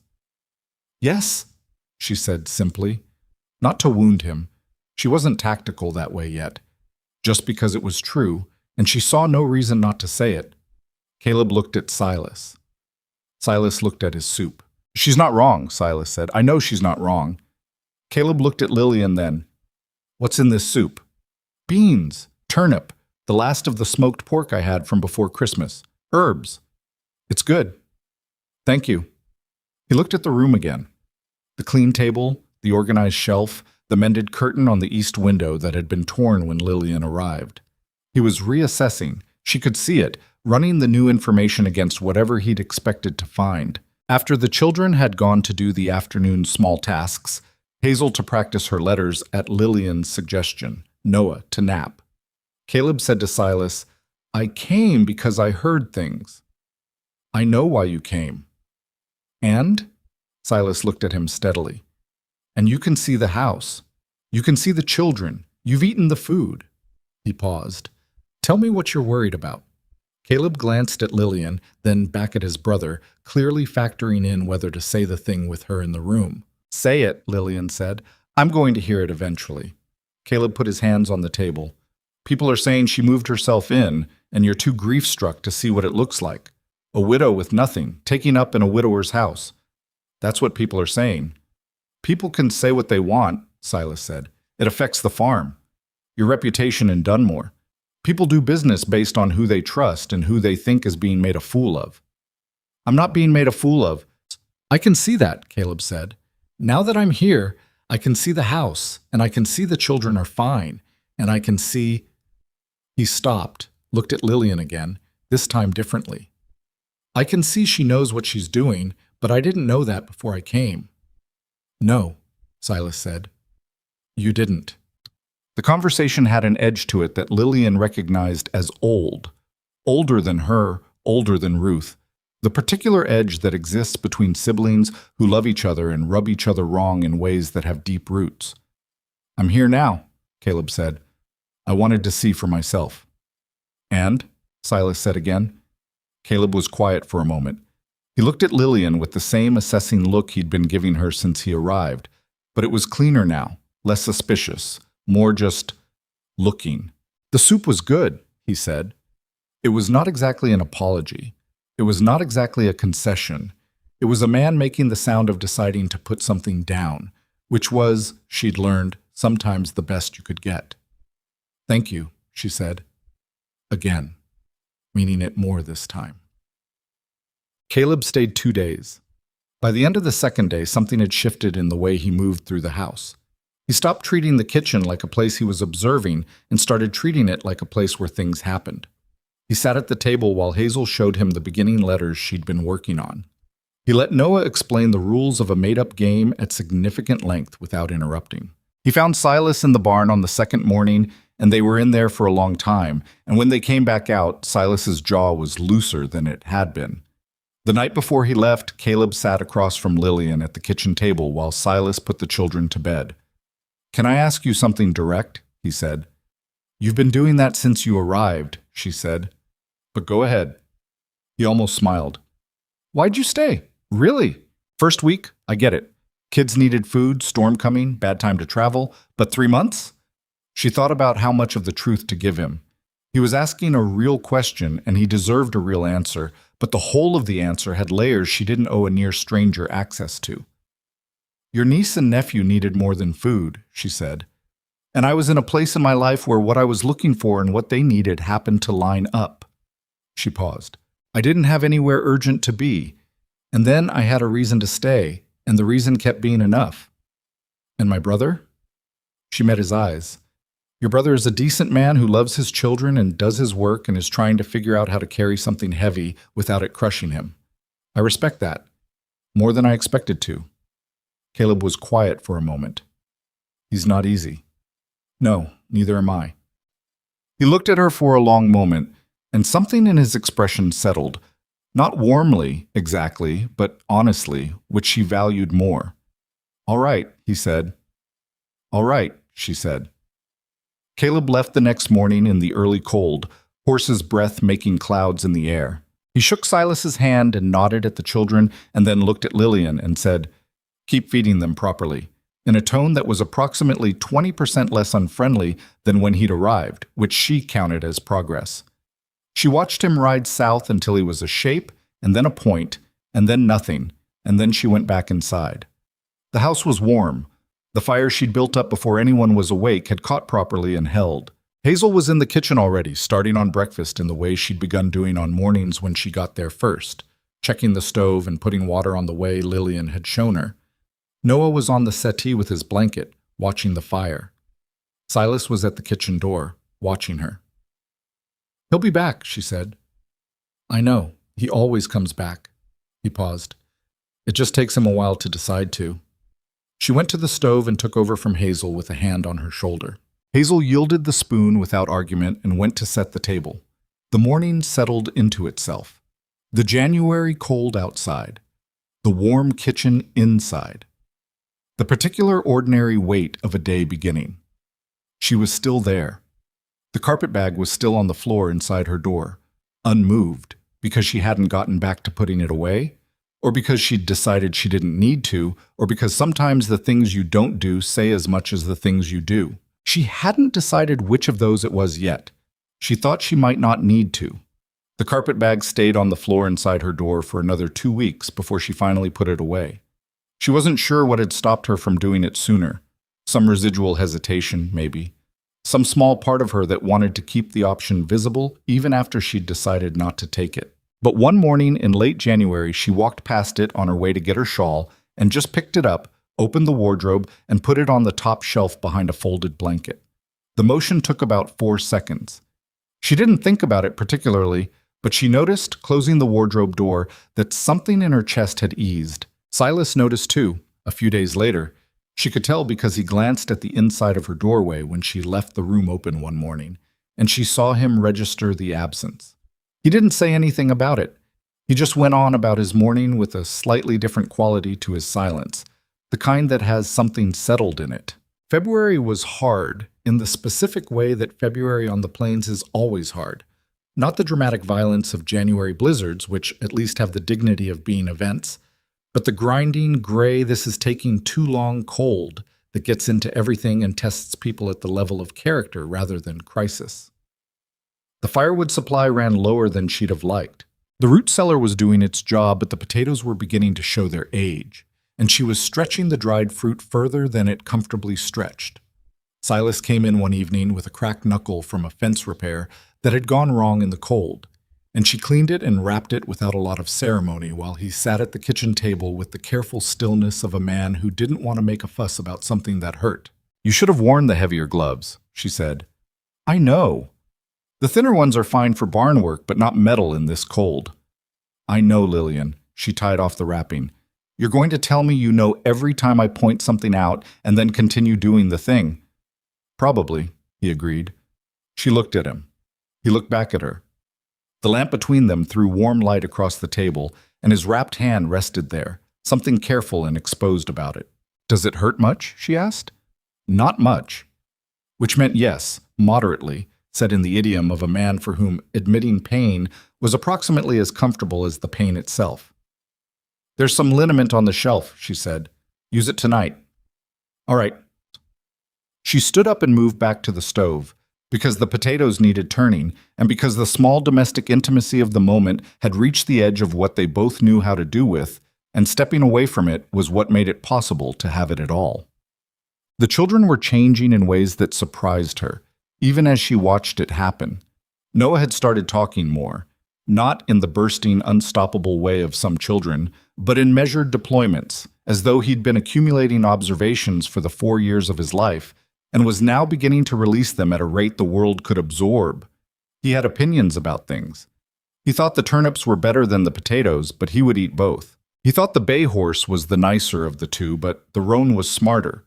He had a theory about why the wind made different sounds depending on which direction it came from, which was entirely wrong but showed a quality of attentiveness to the world that she found striking in someone his size. He had also, somewhere in the past month, stopped carrying the blue blanket everywhere. It still lived on the settee, and he still retrieved it at bedtime and sometimes on harder days. The days when the weather was bad and everyone was cooped up and the house felt smaller than it was.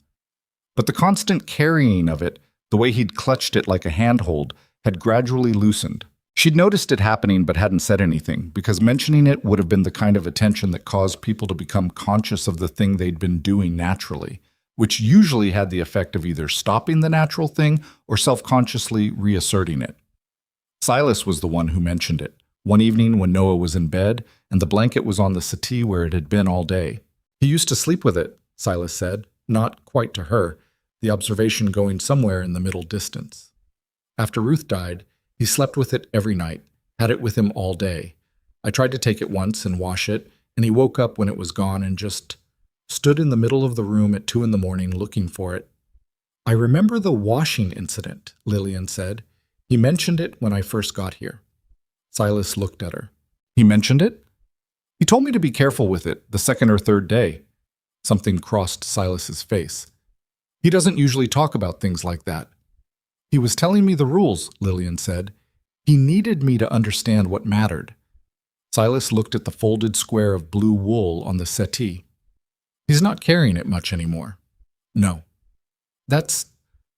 He stopped, not quite sure where the sentence was going. I think that's good. I think that's right. And it's right, she said. He's still the same. He still gets it when he needs it. He just doesn't need it as much. Silas was quiet. Then, that's kind of how it goes, isn't it? With the things we hold on to. She looked at him. He was still looking at the blanket, which meant he knew what he'd said and wasn't going to look at her while he said it. Usually, she agreed. Hazel turned 10 in the first week of March, and there was a small, deliberate fuss made about it. Lillian had asked Silas 2 weeks in advance what Hazel had liked for her birthdays, and Silas had given her a list that was part memory and part guessing, which she thought was honest of him. She used what she had, flour and butter and the last of the dried fruit, and made a small cake with a proper crumb, and she let Hazel help with it, and then shooed her out of the kitchen for the final hour, which Hazel found deeply suspicious and satisfying in equal measure. The cake came out well. It was spiced, dark, with the dried cherries and bits of apple. A birthday cake that tasted like winter things, because it had been made in winter from winter stores, and it was the better for being what it was rather than pretending to be something else. Silas produced a length of yellow ribbon from his coat pocket at supper, bought when he'd last been to Dunmore, which he put beside Hazel's plate without announcement. Hazel looked at it for a moment, yellow, which had apparently been her color since she was small, and then looked at her father, and something moved between them, something quick and private, and then she picked up the ribbon and said, "Thank you, Pa," in a voice that was doing its best to be ordinary. "Your mother always got you yellow," he said. "I know. I thought—" He stopped. "I know," Hazel said again, more gently. "Thank you." After cake, Noah climbed into Hazel's lap, which was something he did on occasions that seemed to require solidarity, and Hazel let him and ate the rest of her cake around him, and Silas watched his children, and the lines of his face were both heavy and soft in a way that Lillian had come to associate with him, feeling more than he could organize into expression. Later, when the children were in bed and she was washing the cake pan, Silas stayed in the kitchen. "Last year for her birthday," he said, "I forgot until the morning of. I made pancakes and called it a celebration, and she said it was fine, and I could tell she was trying to make me feel better about forgetting." Lillian turned from the sink. And she shouldn't have had to do that. She was 9 years old, and I forgot her birthday, and she spent the day managing my guilt about it. He looked at his hands on the table. "That's not right." "No," Lillian agreed. "But you were 6 months out from Ruth and running this place alone. Forgetting things that's not a moral failure, Silas." "It is when it's your daughter's birthday." She sat down across from him. "You remembered this year. You bought the ribbon 2 weeks ago. Because you asked me what she liked. So now you know to ask when you're not sure. That's how people learn things." He looked at her. "You make that sound simple." "I'm not saying it's simple. I'm saying you did better this year than last year, and that's what you do. You do a little better than the year before, and the year before that was the worst year, so the bar is low, but it's still a bar you cleared." She folded her hands on the table. "Hazel is not keeping score against you. She loves you. She's been protecting you since before you noticed she was doing it." Something in his face cracked a little at that. Not dramatically, just a small giving way. "I know," he said quietly. "I know she has." "She got that from someone," Lillian said. "The protecting, the tending. That's not just something she made up." He looked at her steadily. "Ruth did that." "Yes," Lillian said. "And so do you. You just don't notice yourself doing it." He was quiet for a long time. The kitchen was warm and the fire was down to its comfortable evening low. And outside, the first real hint of thaw was in the air, the slight softening of the cold that March sometimes offered as a promise before taking it back. "I want to ask you something," he said, "and I want to ask it differently than I did at Christmas." She waited. "Not practically," he said. "Not about the town or your standing or what makes sense for the children." He looked at her steadily. "I want to ask you whether you think this could be a real thing between us, not an arrangement, not a practical solution." He paused. "Real." She looked at him across the table, the lamp between them, The familiar kitchen that she had organized and learned and made her own without exactly announcing that she was doing so. "I think it already is," she said. "I think that's what's been happening, and we've both been moving around it without saying so. I'm saying so now. I know you are. And?" She took a breath. "And I think you're a man I'd choose. Not because you need someone. Not because the children need someone, because you're you."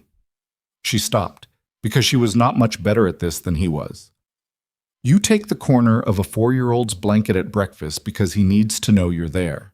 You bought yellow ribbon 2 weeks ahead because someone asked you what she liked and you didn't want to forget again. You admitted you said something wrong rather than waiting for me to stop being bothered by it." She met his eyes. "Those aren't small things." He looked at her for a moment. "I crack my knuckles in the cold because I won't wear the right gloves. I know, it's infuriating. I go silent when I'm upset instead of saying what's wrong. Also noted, I'm not—" He stopped. "I'm not easy." "Silas," she said. "I walked west on that road alone with a carpet bag and a blue ribbon from a baking prize, and I knocked on your door and cooked for strangers. I'm not looking for easy." He looked at her for one long moment, and then something in him simply settled. Not dramatically, not like a resolution in a story, but like something that had been held carefully for a long time, being allowed to rest. "Okay," he said. "Okay," she said. They sat at the kitchen table a while longer, not moving toward anything in particular, just sitting in the same place at the same time with the same understanding between them, which was enough for that evening. Cut. March gave them 3 good days and then a late snow that lasted a week, which was frontier weather being itself. Lillian did not take this personally. She took the late snow as an opportunity. She'd been wanting to do something about the north bedroom, Hazel's room, the colder one, and the week of being inside gave her time to work on it properly. She found that the gap she'd identified in the plaster of the north wall was larger than it appeared and was letting cold in at a rate that explained a lot about why Hazel's room ran 10 degrees colder than it needed to. She mentioned this to Silas, and he looked at the wall and said, "I should have fixed that already," with the particular tone of someone who has identified one of many things they haven't done in a year of barely keeping pace. "You're fixing it now," Lillian said. "That's what matters." They worked on it together. Him mixing the plaster, her holding the lamp at the angle needed to see the full extent of the gap, both of them in Hazel's room on a Tuesday afternoon while the children were occupied elsewhere. It was unglamorous, close work, the kind done in silence punctuated by practical questions about depth and setting time and whether the far corner needed attention too. At one point, Silas reached past her to check the consistency of the fill, and his arm crossed in front of her in the close space of the corner, and they were briefly closer than they'd been in the months she'd been there. He didn't step back immediately.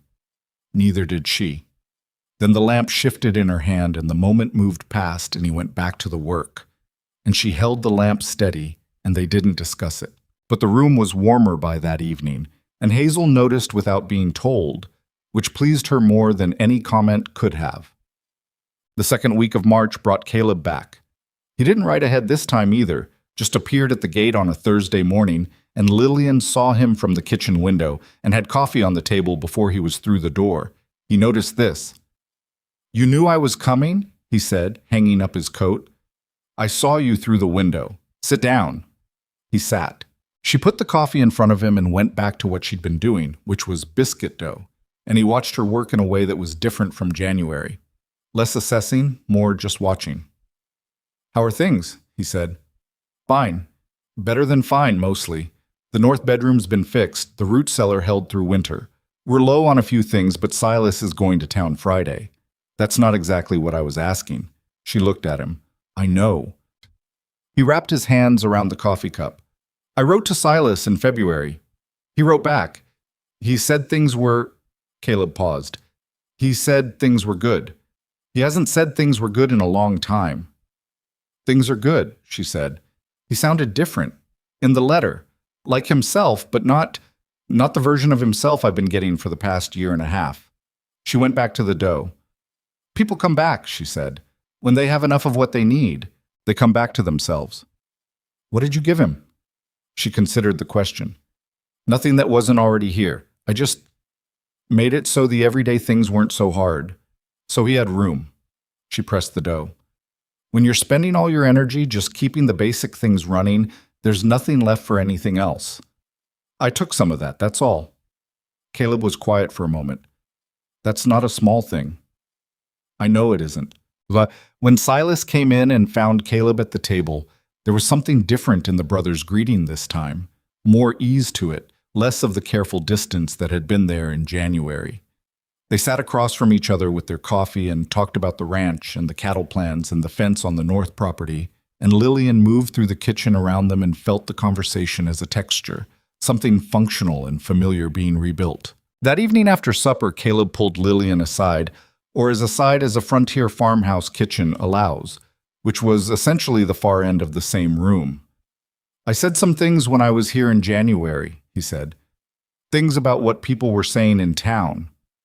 You were saying what you heard. I was saying it with an attitude I didn't bother to question first. He looked at her with the gray eyes that were like his brother's, and not like them. I came in here ready to find a problem, and I didn't bother to wonder if that was fair. No, she agreed. You didn't. I'm not good at... He stopped. I should have trusted Silas's judgment before I came in with the town's opinion. Silas didn't give you much information to go on. Still, he paused, and she could see this was a man for whom this kind of conversation cost real effort. You've been good for this family. I can see what you've done here. And I wasn't looking for that when I came. I was looking for the problem people told me to look for. And now? Now I'm looking at the actual situation. He met her eyes. I think my brother is a lucky man. I think I should have said that in January. She looked at him for a moment, this difficult, searching man who loved his brother in the complicated way of siblings who've spent years being too far apart. He'd be glad to hear you think so, she said. Caleb almost smiled. He won't hear it from me directly, but maybe he'll figure it out. He usually does, Lillian said. Eventually. Us. There was a woman in town named Margaret Pruitt who had been the loudest of the voices saying things about Lillian since October. She ran a millinery shop on the main street of Dunmore and had the particular social authority of someone who had lived in a small town long enough to become indistinguishable from its opinion of itself. She was not malicious exactly. Lillian had decided this after some thought. But she was incurious, and incurious people were sometimes more damaging than openly hostile ones because they never stopped to question whether the story they were telling themselves was complete. Lillian ran into her in April at the dry goods, the second real thaw of the year, bringing people out of their houses and into town for the first time in weeks. Margaret Pruitt was at the fabric counter and turned around and found herself face to face with Lillian at a distance of approximately 3 feet, which was too close for either of them to pretend they hadn't seen the other. Margaret Pruitt was a large woman, not in an unkind way, but substantially built in a way that made her more physically present than Lillian in any given space. She looked at Lillian with the expression of someone going through a quick internal calculation about how to play this. Lillian didn't give her time to finish the calculation. Mrs. Pruitt, she said, I don't think we've been introduced properly. I'm Lillian Hayes. I keep house and cook for the Rowan family. Margaret Pruitt blinked. I know who you are. I know you do, Lillian said pleasantly. I thought we'd try the version where we've met officially. There was a moment where Margaret Pruitt could have gone several directions. She chose the one that said she was not entirely without grace. How are the children? She asked. It was an obvious path to neutral ground, but it was taken, which counted for something. They're well. Hazel turned 10 in March. Noah is talking a great deal more than he did in the fall. I knew Ruth Rowan, Margaret Pruitt said. She was a good woman. She was organized, Lillian said. You can still see her work in the root cellar. She put things up well. Something shifted in Margaret Pruitt's face. She used to bring preserves to the church social, she said. Every year. Apple butter. It was good. She knew her apples, Lillian agreed. They looked at each other. The conversation had no natural next step from where it was standing. The children need tending, Margaret Pruitt said finally, and it was not a capitulation, and was not an apology, and was not any dramatic revision of her previous view.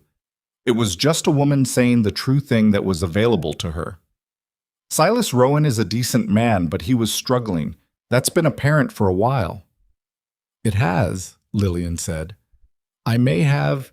Margaret Pruitt stopped, reorganized. People talk. It's a small town. I may have let the talking run ahead of the facts. It was not much. It was something. I appreciate you saying so, Lillian said. She bought what she needed and left, and walked back to the wagon where Silas was loading feed, and he looked at her face and said, What happened? I talked to Margaret Pruitt. His jaw tightened. And it went reasonably well. She climbed up onto the wagon seat. She said you were a decent man struggling, which is true. He looked at her sideways. Is that the good version of what she said? It's the honest version. He made a sound that was not quite a laugh. I'll take honest. I know you will, she said. That's one of the better things about you. He shook the reins and the horses moved, and they drove back to the farm with the April air on their faces, which had warmth in it now. Actual warmth. Not the false promise of a February thaw, but the real thing, the slow returning heat of a world remembering what it was supposed to be. April built on itself the way April does on the plains, tentatively at first, retreating when you trusted it too much, then coming back stronger until the retreat became less frequent and you started to believe it. The kitchen garden, which Lillian had been thinking about since she'd knelt in the cold earth in November, became possible again. She and Hazel spent a Saturday clearing the old growth, working through the tangle of dead stalks that had been there since before Lillian arrived. It was physical work, harder than it looked, and Hazel worked steadily alongside her without complaint, pulling and cutting and hauling in a way that was both practically useful and clearly meaningful to her, though she didn't say so. At the east end of the bed, when they cleared down to soil level, they found the garlic. Not just one bulb this time. A whole row of them, green shoots pushing up through the dark soil with the unstoppable determination of things that have been waiting underground for the right conditions. Ruth Rowan's garlic, planted the fall before she died, surviving a winter and a second winter, and now coming up in a spring she'd never planned to see. Hazel crouched down beside the row and looked at them for a long time without speaking. Lillian crouched beside her. She knew what she was doing, Hazel said finally. She did. She knew they'd come up. She knew someone would be here to use them. Hazel looked at the green shoots with an expression that was too complicated to summarize.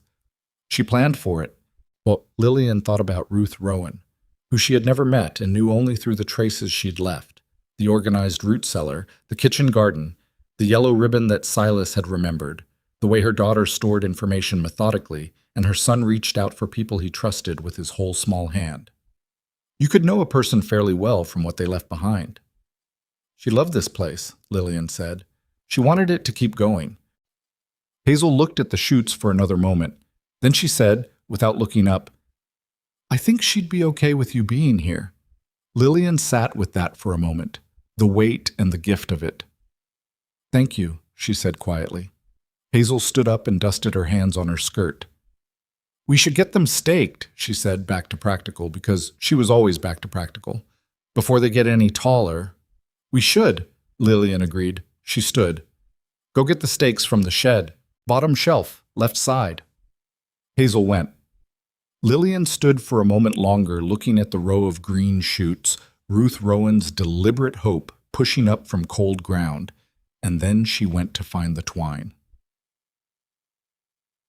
Well, it was Noah who asked first. Of course it was Noah. They were at supper on a Sunday evening in late April, a meal Hazel had helped with and was appropriately proud of, and Noah was eating with his current focused efficiency, and the table was the comfortable, inhabited thing it had become. Then Noah looked up from his plate and said, the way he said most things, carefully, having thought about it before deploying it, Are you going to be our new mama? The kitchen was very quiet. Hazel looked at her plate, which meant she'd been wondering the same thing and was waiting to hear the answer. Silas looked at Lillian, and his look said, I don't know how to answer this, and I'm leaving it to you, which I recognize as cowardly, but I genuinely don't know what we are. Lillian looked at Noah. What made you think about that? She asked. Noah considered. Billy Marsh at church said you were just a lady who cooked for us. His face showed his opinion of Billy Marsh's analysis. But I told him you were more than that. And then I thought, what are you more than? What did you decide? She asked. He thought about it with his full attention. "You're not the same as Mama," he said carefully. Mama is different, but you're not just a lady who cooks." He looked at her with those steady eyes. "You know where the blanket is when I need it. You know I like to wake up slow. You know Hazel wants to be asked before she's told, not told, and then asked." He looked at his plate, then back up. "That's not just cooking." Lillian felt something in her throat that she had to breathe through before she could speak. "No," she said, "it's not. So what are you?" She looked at Silas, and he looked back at her, and in that look there was everything they'd said in the kitchen in March, and everything they hadn't needed to say since. And the question of what they were to each other and what she was to these children was not resolved in that look, but it was acknowledged, fully, without anyone flinching from it. "I'm the person who's staying," she said. "That's what I am. I'm here and I'm staying, and I know where the blanket is, and I know you like to wake up slow." She looked at Noah.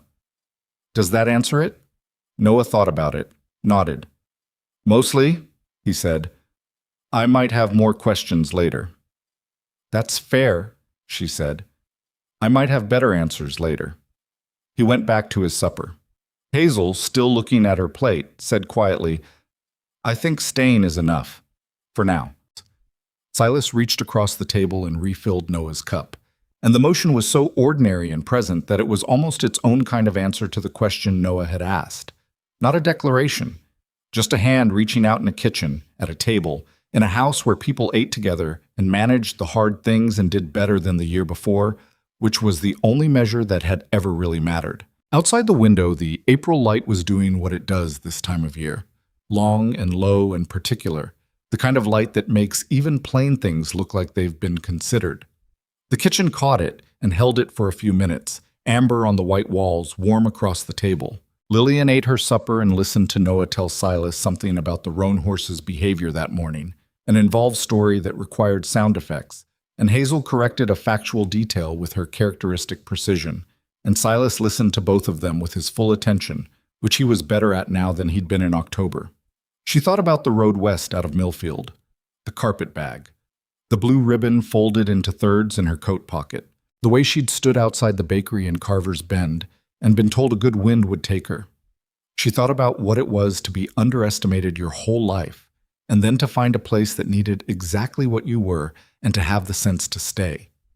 The light held for another minute, and then the sun shifted and the kitchen went back to being just a kitchen, which was enough, and more than she'd expected and more than sufficient to build a life on. May came in green and serious, the way spring on the plains always does when it finally decides to mean it. The kitchen garden was the first thing that showed it. The cleared beds she and Hazel had worked through in April, now producing something, rows of early greens pushing up through soil that had been tended rather than just left. Ruth Rowan's garlic stood at the east end in a neat line, taller now, beginning to curl at the tips the way garlic does when it's deciding what to do with itself. Lillian checked it every morning on her way to the root cellar, not because it needed checking, but because there was something about those plants that she found steadying. Things that had survived underground through a hard winter and come up anyway had a particular quality of persistence that she recognized and respected. The rest of the farm was doing what farms do in May. Everything at once, all of it urgent. Silas was in the fields most of the day, the expanded planting he'd been planning since February finally underway, the north fence line he'd repaired through winter, now holding properly for the first time in 2 years. He came in at midday and at dusk, ate what was put in front of him with the focused efficiency of a man whose body was being genuinely used, and fell asleep in the evenings earlier than he had in winter, which Lillian took as a good sign. Exhaustion that comes from work is different from exhaustion that comes from carrying grief. They have different qualities in a person's face, different textures to the silence they produce. Silas was sleeping like someone who was tired rather than someone who was beaten. That was new. That mattered. She noticed these things the way she noticed most things, without announcing them, filing them where they were useful.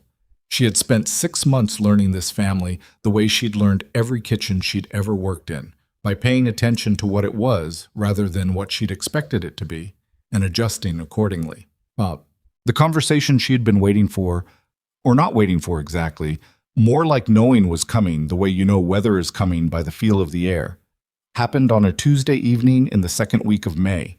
Silas had come in from the fields and cleaned up, and they'd had supper, just the two of them, because Hazel had taken Noah out to see something she'd spotted near the creek, a bird's nest she'd been tracking, a project she approached with the seriousness she brought to all projects. The kitchen was quiet in that particular way it got, when the children weren't in it, a different quality of quiet, fuller, somehow, rather than emptier, as though their absence made the space available for something that couldn't happen with small people underfoot. Silas sat at the table after supper and didn't move toward the door the way he sometimes did when he had 100 things still to think about. She poured coffee and set it in front of him and started on the washing up, and waited. "I want to ask you something," he said, "and I want to ask it right this time." She stilled her hands in the water. "I'm not going to talk about practicalities," he said. "I'm not going to talk about the town or standing or what makes sense on paper." He looked at the table, then at her. "I want to know if you'll marry me. Not because the children need it, and not because it makes things easier, because I'd like to be your husband. Because I want to know you're here, not just as someone who stayed, but as someone who chose to stay in the most permanent sense of that." He paused. "Because when you come back inside from checking the garden in the morning, whatever that thing that happens in this room is, I want that thing to have a name." Lillian stood at the sink with her hands in the cooling water. She thought about Millfield, the house she and Thomas had lived in for 3 winters, small and drafty, and entirely theirs. The way she'd sat in it after he died and felt the dimensions of it change. The same walls, the same floor, but a completely different shape now that she was the only one in it. She'd thought at the time that she was learning what loss was. She'd been right, but she hadn't known yet that loss also teaches you what you're made of, because it strips everything back to the place where there's nothing left to hold you up except whatever you actually are. What she actually was, she'd found, was the kind of person who made soup for strangers' children and stayed to make sure the root cellar held through winter. The kind of person who got back on the road when there was nowhere to go yet, because staying still when you had no reason to be still was the thing that actually finished you. She had not planned on any of this. She was certain of that. She had knocked on a door because a chimney had no smoke, and it was getting cold. And she had stayed because 2 children were hungry, and then because they needed more than food, and then because their father was a decent man struggling to carry more than one person should carry alone. And then, somewhere in there, somewhere between the blizzard and the cracked knuckle and the yellow ribbon and the April light on the white walls, she had stayed because this was where she was supposed to be. That wasn't a plan. That was something better than a plan. She dried her hands on the cloth by the sink and turned around. "Yes," she said. It was not dramatic. It didn't have to be. The word landed simply and completely, the way true things land when they're not being decorated. Silas looked at her, and the thing that happened to his face was not a smile exactly. It was something quieter than a smile, something that started behind his eyes and moved through the rest of him like water finding level. He pulled out the chair beside him. She came and sat in it. They didn't say much after that because there wasn't a lot that needed saying, which was one of the things about this man that she had come to value more than she would have expected. He had learned when words were load-bearing and when silence was sufficient, and tonight silence was sufficient. They drank their coffee while the May evening settled outside the window, and at some point his hand was on the table near hers, and at some point after that her hand was in his, and neither of them could have said exactly when the one became the other. Chas. They were married in June, 6 days after the summer solstice, in a ceremony that was brief and functional and attended by fewer people than a wedding usually is, which was exactly what both of them wanted. Caleb came up from the south, which meant more than any guest list could have. He arrived the day before, leading an extra horse with a supply of things from his own farm. Dried goods, a side of smoked meat, a bottle of good whiskey that he put on the table without comment, and that Silas acknowledged with the look brothers exchange when words are beside the point. Hazel had an opinion about the ceremony, which she expressed thoroughly and which was taken seriously. She wanted it outside, and she wanted to be able to see the kitchen garden from where they stood, and she wanted to wear the yellow ribbon. These things were all accommodated. She stood beside Lillian during the ceremony with the ribbon in her hair and a look on her face that was trying to be practical and was not entirely succeeding. Noah wore his best shirt and carried the blue blanket anyway, tucked under his arm because some occasions required it. Nobody said anything about this. Halfway through the ceremony, he reached up and put his free hand in Lillian's, the automatic reaching gesture, and she closed her fingers around it without interrupting anything. The words were said. They were not long words, they did the job they needed to do. Afterward, standing in the yard with the kitchen garden visible over Silas's shoulder, Hazel standing nearby pretending not to be watching, Caleb leaning against the fence post with the expression of a man who had been wrong about something and was making his peace with it, Lillian thought, I have been here 8 months and I have a home.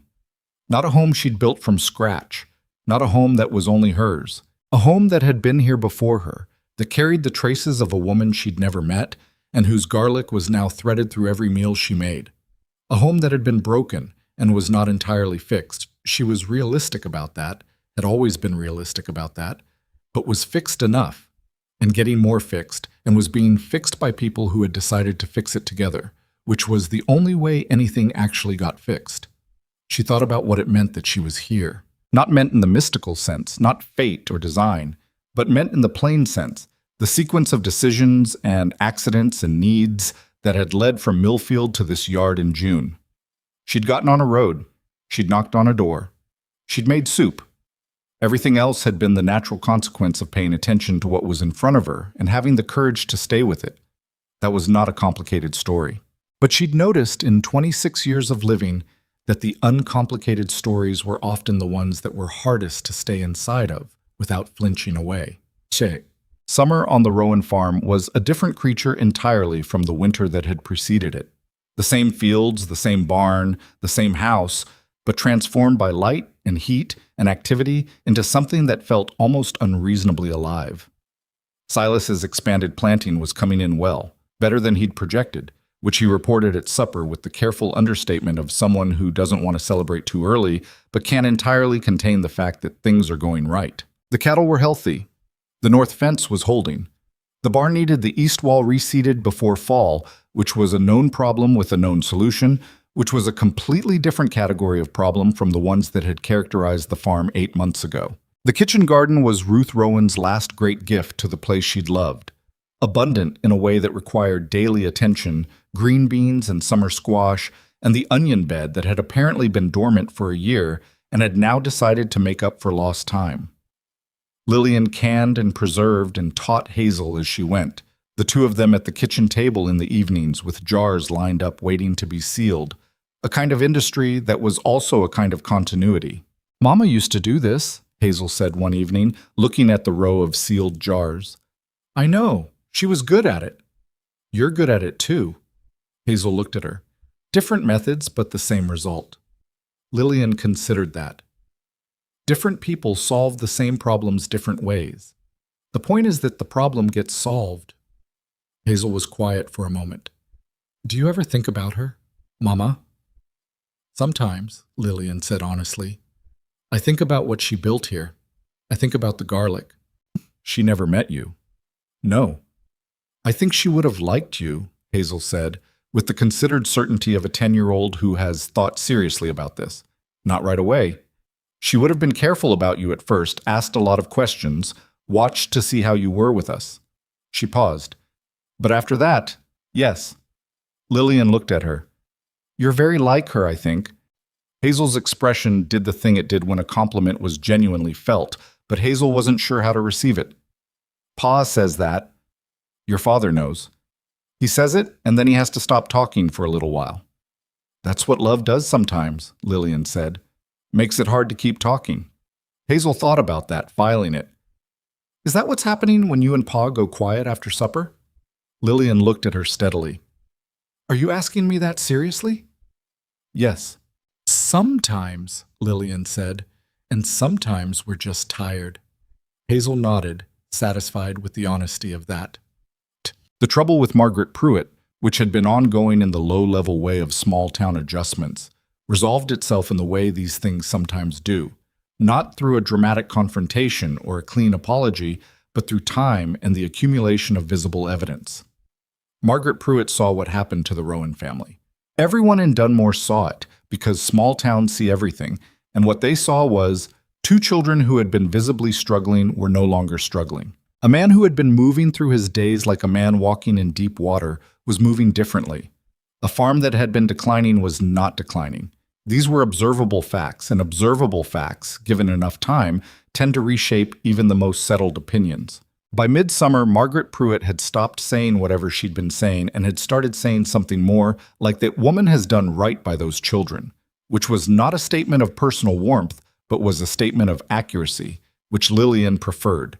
She ran into Margaret Pruitt in late July at the general store, and this time the larger woman greeted her first.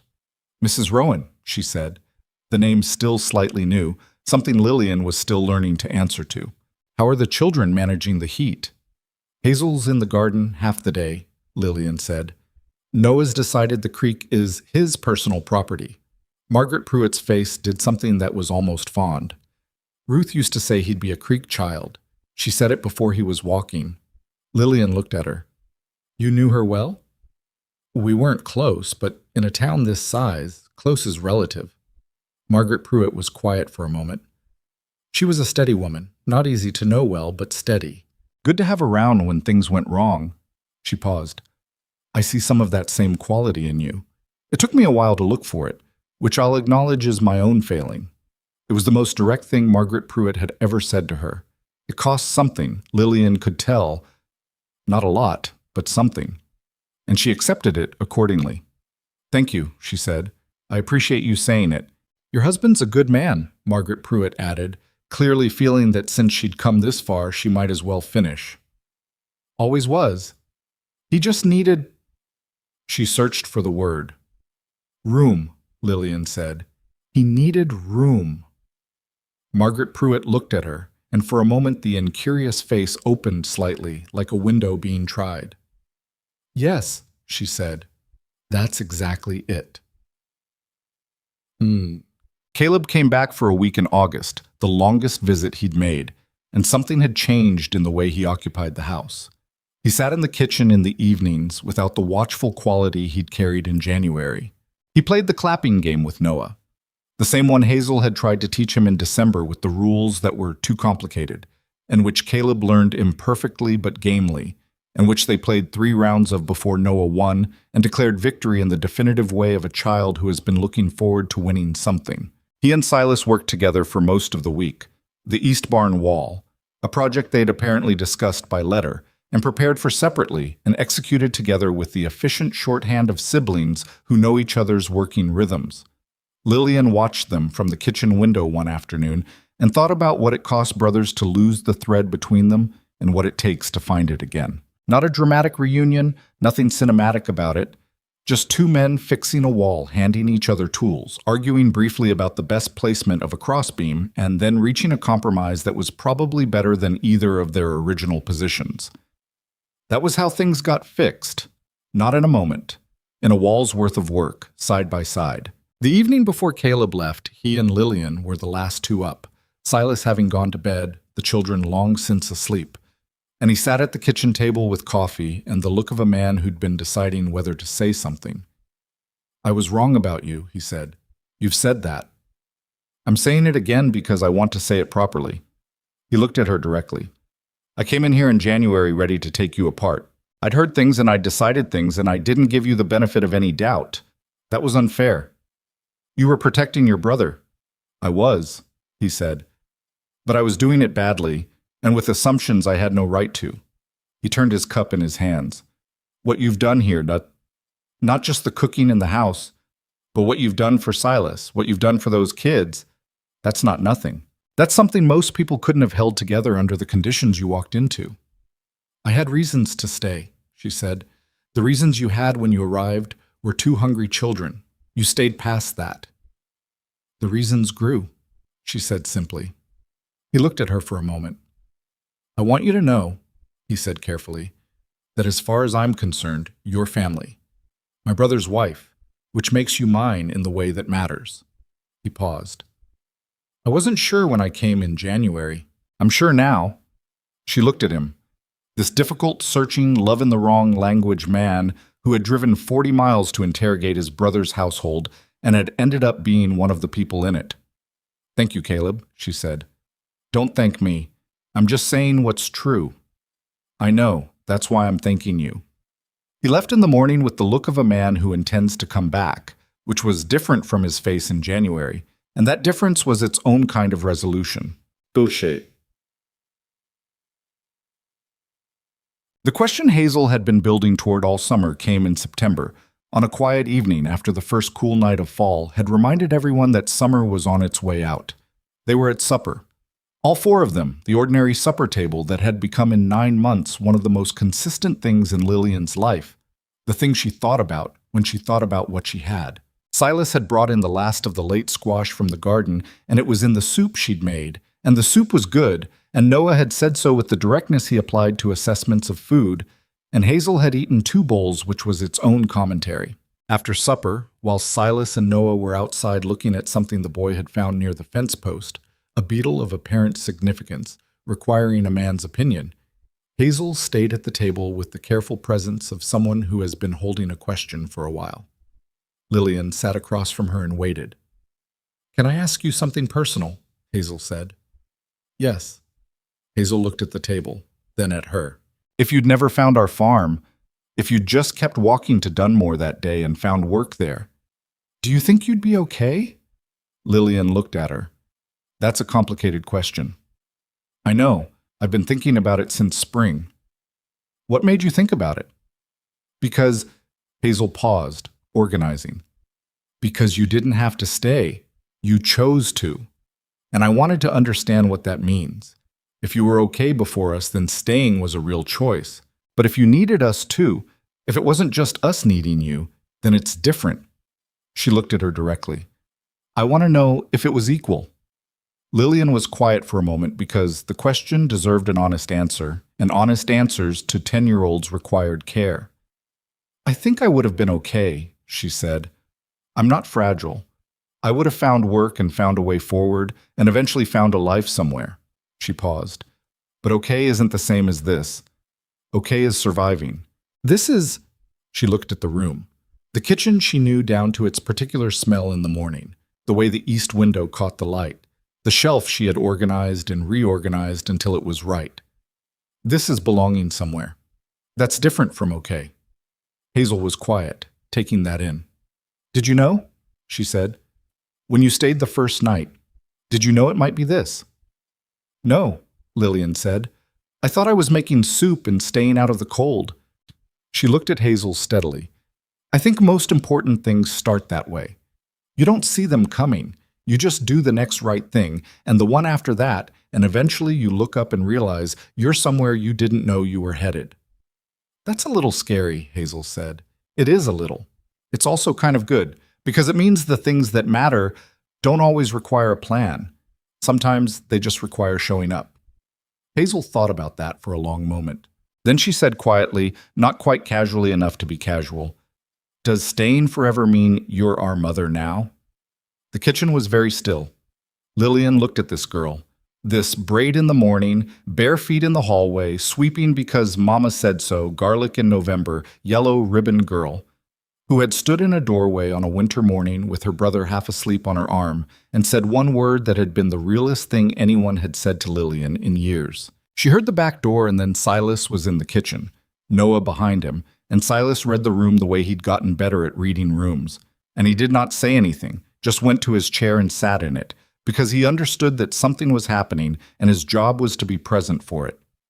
Noah climbed into his chair and looked at his sister and then at Lillian with the attentiveness he gave to things that were important. "Staying forever," Lillian said carefully, "doesn't change who your mother was. She was here first. She planted the garlic and organized the root cellar and taught your father which horse was smarter and put yellow ribbon in your hair for every birthday that mattered." She looked at Hazel and then at Noah. "I didn't replace her. I couldn't do that, and I wouldn't try. She built this place. I just kept it going." Hazel was very still. "But," Lillian said, "if you're asking whether I love you, both of you, in the way that a mother loves her children." She stopped, because the word loves was a word she hadn't said aloud in this house yet. Not in this direction, and saying it required the courage she'd spent the last 9 months accumulating. "Yes, in whatever way is mine to offer, which is different from hers and always will be. Yes."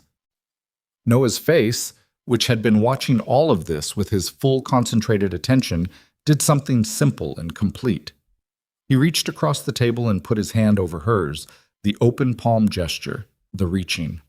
"Okay," he said, as though that had been the only outstanding question, and it had now been answered to his satisfaction.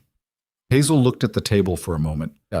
Then she looked up, and her eyes were bright in the way that Hazel's eyes got when she was feeling something she'd decided not to perform, and she said, "Okay." Silas reached across the table. His hand found hers, the same hand Noah was holding, the one with the slight roughness from months of frontier work, the one that had folded the blue ribbon in her coat pocket on a road west out of Millfield a long time ago. He didn't say anything. He didn't need to. This was the man who said things when they needed saying and was silent when silence was the right tool, and silence was the right tool now, because what was happening at this table didn't need words added to it. The four of them sat at the supper table in the September evening, and the kitchen was warm and the lamp was lit, and outside the first real hint of fall was in the air, the smell of turned earth and the slight sharpening of the cold that meant the leaves would be going soon. DT. Here is what Lillian Hayes had learned. In the year of her life that had taken her from a road in late October to a kitchen table in September, with her hand held by two different people who needed her in two different ways. Strength is not a matter of size. She'd known this intellectually her entire life, had been told the opposite for so long that she'd been forced to understand the distinction in order to survive the telling. But she knew it now in a different way, the way you know things that have been tested rather than assumed. She was not large. She was not loud. She had never been the person in the room that people looked to first. She had been dismissed, assessed, underestimated, talked about, measured against a standard of physical presence that she did not and could not meet, and she had done what she did anyway, which was show up and pay attention and make soup and stay. That was strength. Not the kind that announces itself. The kind that keeps the fire going through a blizzard and builds itself back after grief, and knows which horse is smarter, and which child needs to wake up slow, and where the garlic will come up in spring. She thought about all the people who had told her a good wind would take her, and she thought about where a good wind had actually taken her, and she thought that maybe the people who said it had gotten the causality backwards. Maybe the wind didn't take the small ones away. Maybe it was the small ones, light enough to go anywhere, who ended up exactly where they needed to be. This was not a comfortable thought. Comfortable thoughts rarely were the true ones. What was also true, she was not the same person who'd stood outside a bakery in Carver's Bend with her heart in her throat and her hat in her hand. She was not the same person who'd made soup for strangers as a way of making herself useful enough to stay one more night. The year had changed her in the way that actual life changes people, not into a better version of herself, not into a fixed version of herself, but into a more complete one. She had the full picture of what she was now, or at least a fuller one, and the picture included a house and two children and a man with winter gray eyes and a brother who drove 40 miles to make sure things were right and a row of garlic that had come up from the ground because someone had loved this place enough to plant for a future she wasn't certain she'd see. She had been afraid, at various points, that staying made her weak, that it was fear of the road or attachment or some failure of the self-sufficiency she'd always prided herself on. She'd understood eventually that this was wrong. Staying when staying is the right thing is not weakness. It is the hardest kind of courage, the kind that doesn't get celebrated because it looks like ordinary life from the outside. Choosing every morning to remain in the place you chose, to do the work again, to show up again. That is a decision that has to be made again and again, not once. She made it every morning now and would make it every morning for as long as she was here. And she understood that this was not burden, but the opposite of burden. This was the thing she had. The fall came on gradually, generously, the way the best autumns do on the plains. Enough warmth in the afternoons to work in shirt sleeves. Enough cool in the mornings to make the coffee necessary and the fire welcome. The kitchen garden wound down by stages, each plant giving what it had left until there was nothing left to give. And she and Hazel put the beds to rest the way Ruth Rowan had put them to rest, with some mulch and some order and the leaving alone that things need in winter to come back in spring. On an evening in the middle of October, one year, almost exactly, from the afternoon she'd turned down a dirt track toward a farmhouse with no smoke from its chimney, Lillian was in the kitchen after supper. Silas had gone out to do a final check on the barn.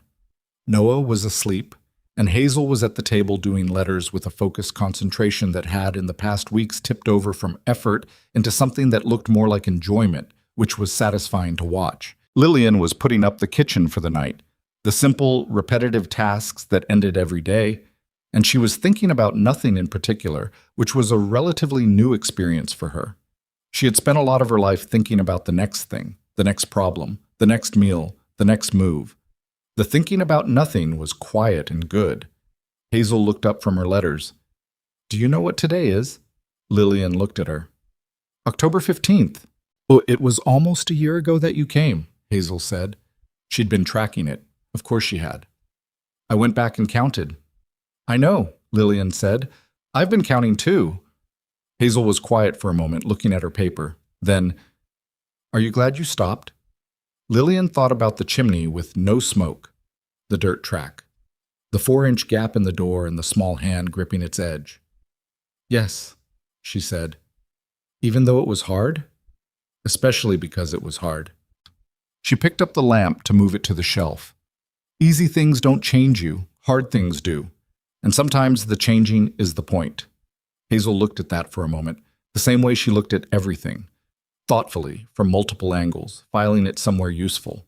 The back door opened and Silas came in from the barn trailing cold air, and saw them. Hazel at the table, Lillian at the shelf, the kitchen warm and lit and organized and known. He stood in the doorway for a moment, that old hesitation, but it was different now from what it had been in October of last year. It was not the pause of a man unsure of his place. It was the pause of a man taking something in before it changed into the next moment. "Cold coming," he said. "I know," Lillian said. "I put extra wood in by the front door this afternoon."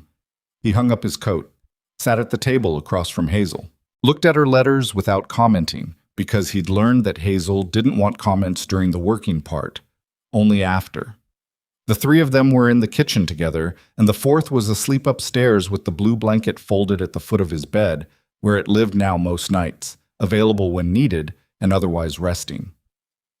This was what it was, not a story that resolved into perfection. There would be hard winters again. There would be money tight and patience short and grief that came back in unexpected shapes, because that was the nature of a life actually lived. Silas would still go silent in the ways that were hard to read. Hazel would still carry too much on her narrow shoulders and insist it was fine. Noah would have bad nights still and reach for the blanket, and that would be all right too. Lillian would still sometimes stand at the window in the early morning and feel the ghost of the road west under her feet, the particular restlessness of a person who spent a long time moving, and she would let herself feel it, and then she would make the fire and put the water on and begin the day. That was the truth of it, undecorated.